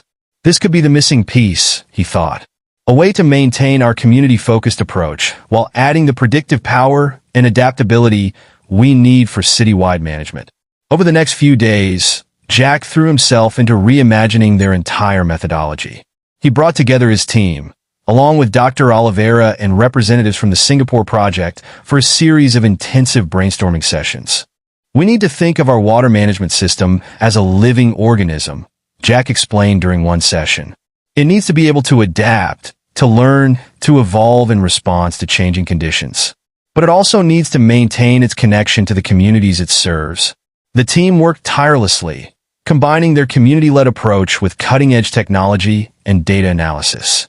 They developed a new model that integrated AI-driven predictive systems with local knowledge and community management. Think of it as a neural network, Dr. Oliveira suggested. The AI provides the overarching structure and predictive capability, while the community nodes provide real-time, on-the-ground information and decision-making. As their new methodology took shape, Jack felt a renewed sense of purpose. They weren't abandoning their commitment to community empowerment. They were enhancing it with tools that could make it more effective and resilient. But Jack knew that a methodology on paper wasn't enough. They needed to test it to prove its effectiveness in the real world. and they needed to rebuild trust with the communities they had let down. With the mayor's cautious approval, they decided to pilot the new approach in 3 diverse neighborhoods: a favela, a middle-class suburb, and a wealthy enclave. This would allow them to test the system's adaptability across different socioeconomic conditions. The rollout was not without its challenges. In the favela, residents were initially skeptical of the new technology, fearing it would reduce their control over their water resources. In the wealthy area, there was pushback against increased data collection and community involvement. Jack and his team worked tirelessly to address these concerns, to demonstrate how the new system would empower rather than disempower communities. They held workshops, conducted demonstrations, and most importantly, listened to and incorporated feedback from residents. Slowly but surely, the new system began to take root. The AI-driven predictive models proved remarkably accurate, allowing for more efficient water distribution even as the city continued to face extreme weather conditions. The community management components ensured that this efficiency didn't come at the cost of local autonomy and knowledge. As weeks turned into months, the results spoke for themselves. Water shortages became less frequent, and when they did occur, the system was able to respond more quickly and effectively. Community engagement increased as people saw the tangible benefits of their involvement. One evening, as Jack presented the latest results to the city council, he felt a sense of cautious optimism. They weren't out of the woods yet, but they were on the right track. What we've created, he explained to the council, is not just a water management system. It's a framework for adaptive, community-centered urban resource management. It's a model that could be applied not just to water, but to energy, waste management, even urban planning. As he spoke, Jack could see the councilors leaning forward, engaged in a way they hadn't been in months. They were seeing the potential, not just for solving Sao Paulo's water crisis, but for revolutionizing urban management on a global scale. Later that night, as Jack walked home through the busy streets of Sao Paulo, he felt a profound sense of renewal. The journey that had begun in Mrs. Abernathy's basement had led him here, to this moment of innovation and possibility. They had faced failure, gone back to the drawing board, and emerged with something stronger, more adaptable, more revolutionary than he could have imagined. As he reached his apartment, Jack's phone buzzed with a message. It was from Maria. "Jack, the new system is working wonders in our community.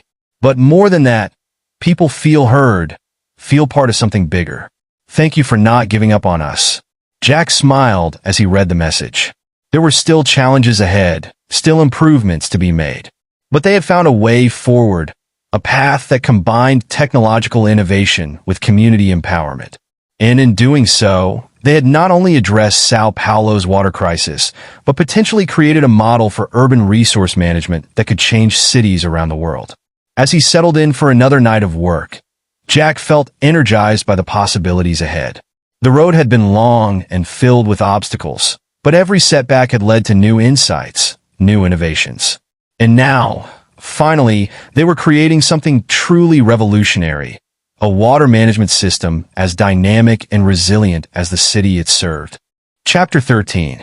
True Success. The Sao Paulo skyline glowed in the warm light of the setting sun as Jack Murphy stood at the podium in the Grand Conference Hall. It had been 2 years since the crisis that had nearly derailed their entire project, and now he was addressing an international conference on urban water management. The audience was filled with experts, city planners, and government officials from around the world, all eager to hear about the Sao Paulo model that had gained global attention. As Jack began his presentation, he couldn't help but reflect on the journey that had brought him here. The failures, the setbacks, the moments of doubt, all had led to this moment of true success. "Ladies and gentlemen," he began, his voice steady and confident, "what I'm about to share with you is not just a story of water management. It's a story of resilience, of community empowerment, and of the power of adaptive thinking in the face of complex urban challenges." Over the next hour, Jack detailed the evolution of their approach. He spoke of the initial community-led initiatives, the crisis that had exposed their weaknesses, and the fundamental reassessment that had led to their current model. He explained how they had integrated AI-driven predictive systems with community management, creating a dynamic, responsive network that could adapt to changing conditions in real time. But the true power of our system, Jack emphasized, lies not in the technology, but in the people. By empowering communities to be active participants in their own water management, we've created a system that is not only more efficient, but more equitable and sustainable. As he spoke, Jack could see the audience leaning forward, engaged and impressed. He shared data showing how water shortages had been reduced by 70%, how water quality had improved across all neighborhoods, and how community engagement in water conservation had reached unprecedented levels. But it wasn't just the numbers that told the story of their success. Jack shared anecdotes of community leaders who had become local water experts, of children who had started conservation clubs in their schools, of formerly marginalized neighborhoods that now had reliable access to clean water for the first time in generations. As the presentation concluded, the room erupted in applause. The questions that followed were not skeptical challenges, but eager inquiries about implementation, about overcoming cultural barriers, about adapting the model to different urban contexts. Later that evening, at a reception hosted by the conference organizers, Jack found himself surrounded by delegates from cities around the world, all keen to learn more. A representative from a drought-stricken city in Australia wanted to know how they could implement a similar system. An official from a rapidly growing African metropolis was interested in how the model could be scaled up to meet their expanding needs. As Jack engaged in conversations, offering insights and exchanging ideas, he felt a deep sense of satisfaction. The work they had done in Sao Paulo was having an impact far beyond the city's borders. They were not just solving a local problem, they were contributing to a global shift in how cities approached resource management. Amidst the buzz of the reception, Jack spotted a familiar face, Dr. Oliveira, who had been instrumental in developing their AI systems. She was deep in conversation with a group of tech entrepreneurs, explaining the intricacies of their predictive models. As their eyes met across the room, Dr. Oliveira gave Jack a warm smile and a thumbs up. It was a small gesture, but it spoke volumes about how far they had come. From skeptical colleagues to trusted partners, their journey had forged a deep mutual respect. The next day, as the conference was winding down, Jack received an unexpected invitation. The United Nations Urban Development Committee wanted him to join a special task force on sustainable city management. They were impressed by the Sao Paulo model and wanted to explore how it could be adapted and implemented in cities around the world. As Jack considered the invitation, he felt a mix of excitement and humility. The work they had done in Sao Paulo had the potential to impact millions of lives globally. It was an opportunity he couldn't pass up, but he also knew that success on a global scale would bring new challenges and responsibilities. That evening, back in his hotel room, Jack called Maria back in Sao Paulo to share the news. As he talked with her, discussing the implications and possibilities, he was struck by how much their relationship had evolved. Once a skeptical community leader, Maria had become not just a collaborator, but a trusted friend and advisor. "You should do it, Jack," Maria said, her voice filled with pride and encouragement. "What we've built here in Sao Paulo, it's bigger than just us now. The world needs this." As he hung up the phone, Jack felt a profound sense of both personal and professional fulfillment. The journey that had begun in Mrs. Abernathy's basement had led him here, to a moment of true global impact.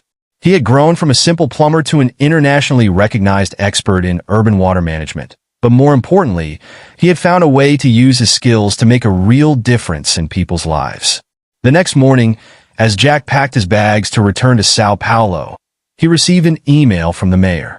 The city council had unanimously voted to expand their water management model to cover all aspects of urban resource management: energy, waste, even urban planning. They wanted Jack to lead the initiative. As he read the email, Jack felt a surge of excitement and a renewed sense of purpose. The success they had achieved in water management was just the beginning. There were new challenges ahead, new problems to solve, new innovations to develop. But as he thought about the team waiting for him back in Sao Paulo, the dedicated engineers, the passionate community leaders, the innovative thinkers, Jack knew they were ready for whatever came next. They had built something truly remarkable, not just a water management system, but a model for collaborative, adaptive urban governance that could change cities around the world. As his plane took off, carrying him back to the city that had become his second home. Jack Murphy, once a simple plumber, now a global leader in urban sustainability, smiled to himself. The journey had been long and challenging, filled with setbacks and moments of doubt. But it had led to a success greater than he could have ever imagined. A success measured not just in professional accolades, but in lives improved, communities empowered, and a future made more sustainable for millions. The Sao Paulo model was more than just a triumph of engineering or policy. It was a testament to the power of perseverance, of critical thinking, of collaboration. And for Jack, it was the fulfillment of a lifelong dream, to solve problems, to help people, and to leave the world a little better than he found it. As the lights of Sao Paulo came into view, Jack felt ready for the next chapter. Whatever challenges lay ahead, he knew that with creativity, adaptability, and a commitment to empowering communities, they could find solutions. The journey that had begun in a flooded basement had led to true success, not just for Jack, but for Sao Paulo and potentially for cities around the world. Chapter 14. The next challenge. The Sao Paulo skyline had changed dramatically in the 5 years since Jack Murphy had first arrived in the city. New, gleaming towers rose alongside the older buildings, a testament to the city's growth and prosperity. But what truly set Sao Paulo apart now was invisible to the casual observer. Its revolutionary approach to urban resource management that had made it a model for cities worldwide. Jack stood at the window of his office in the newly constructed Urban Innovation Center, gazing out at the city he had come to love. The center, a hub for research, education, and collaboration on urban sustainability, was the latest fruit of their success. It was here that experts from around the world came to learn about the Sao Paulo model and adapt it to their own cities. A knock at the door interrupted his reverie. It was Maria, now the head of community engagement for the city's resource management program. Jack, the team from Lagos is here. They're eager to start the workshop, she said with a smile. Jack nodded, gathering his thoughts. The workshop with the Nigerian delegation was just one of many international collaborations they were engaged in. As he made his way to the conference room, he reflected on how far they had come and how much further they still had to go. The conference room was buzzing with energy as Jack entered.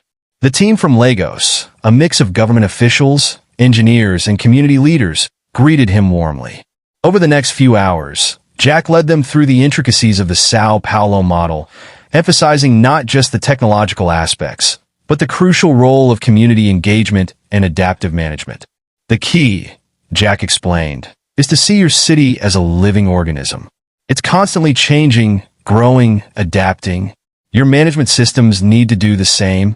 As the workshop progressed, Jack found himself energized by the questions and insights from the Lagos team.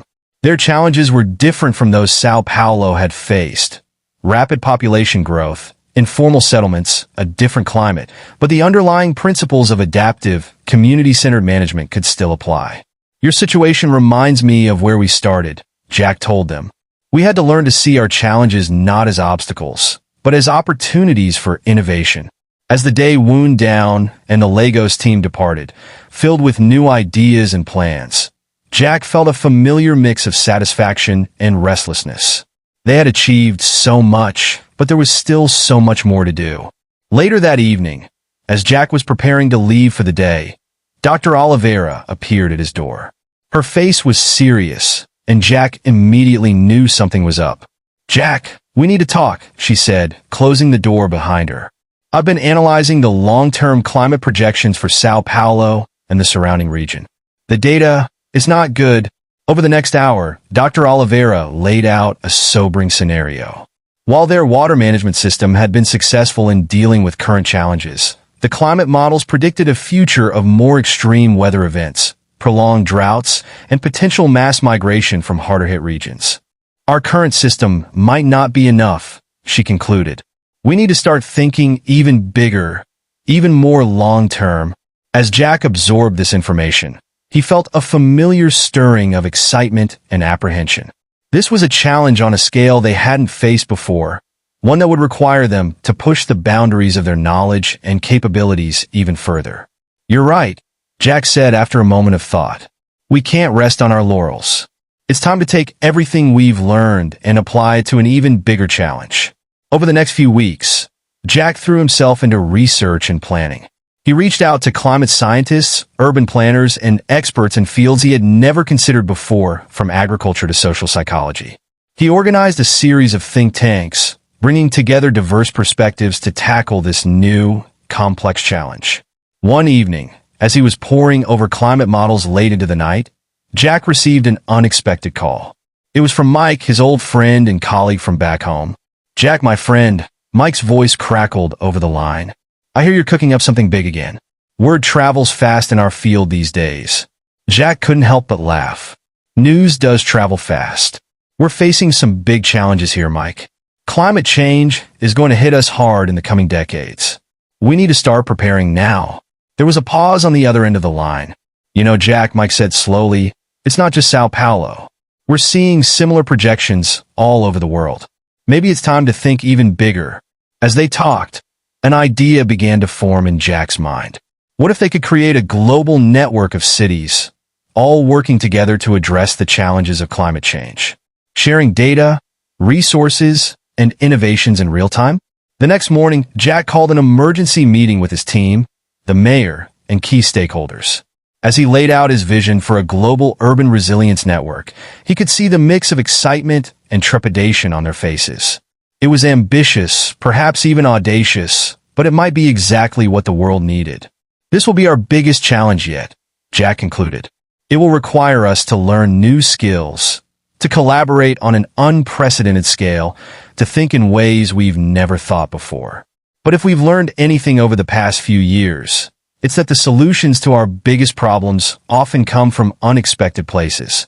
As the meeting adjourned and people filed out, buzzing with discussion about the new initiative, Jack felt a renewed sense of purpose. The journey that had begun in Mrs. Abernathy's basement had led him here, to the brink of a new adventure that could impact the lives of millions around the world. That evening, as Jack stood on his balcony, looking out over the city he had helped transform, he felt a mix of emotions. There was pride in what they had accomplished, excitement for the challenges ahead, and a deep sense of responsibility. The work they were embarking on now could shape the future of cities around the world for generations to come. As the sun set over Sao Paulo, painting the sky in brilliant hues of orange and purple, Jack Murphy, once a simple plumber, now a global leader in urban sustainability, smiled to himself. The journey ahead would be long and difficult, filled with new challenges and unforeseen obstacles. But he was ready. They were ready. "Here we go again," he muttered to himself, a glint of determination in his eyes. Time had changed the world. Epilogue: The Ripple Effect. 20 years had passed since Jack Murphy first set foot in Mrs. Abernathy's flooded basement. The world had changed dramatically in those 2 decades, and Jack had been at the forefront of much of that change. The Global Urban Resilience Network, born from that late-night conversation with Mike, had grown beyond anyone's wildest expectations. Over 1,000 cities across 6 continents were now part of the network, sharing data, resources, and innovations in real time. The Sao Paulo model had evolved into a global framework for adaptive urban management, helping cities worldwide navigate the challenges of climate change, rapid urbanization, and resource scarcity. Jack, now in his 60s with salt and pepper hair, stood at the podium of the United Nations General Assembly. He had been invited to deliver a keynote address on the 15th anniversary of the Global Urban Resilience Network. As he looked out at the assembled delegates, Jack couldn't help but reflect on the journey that had brought him here.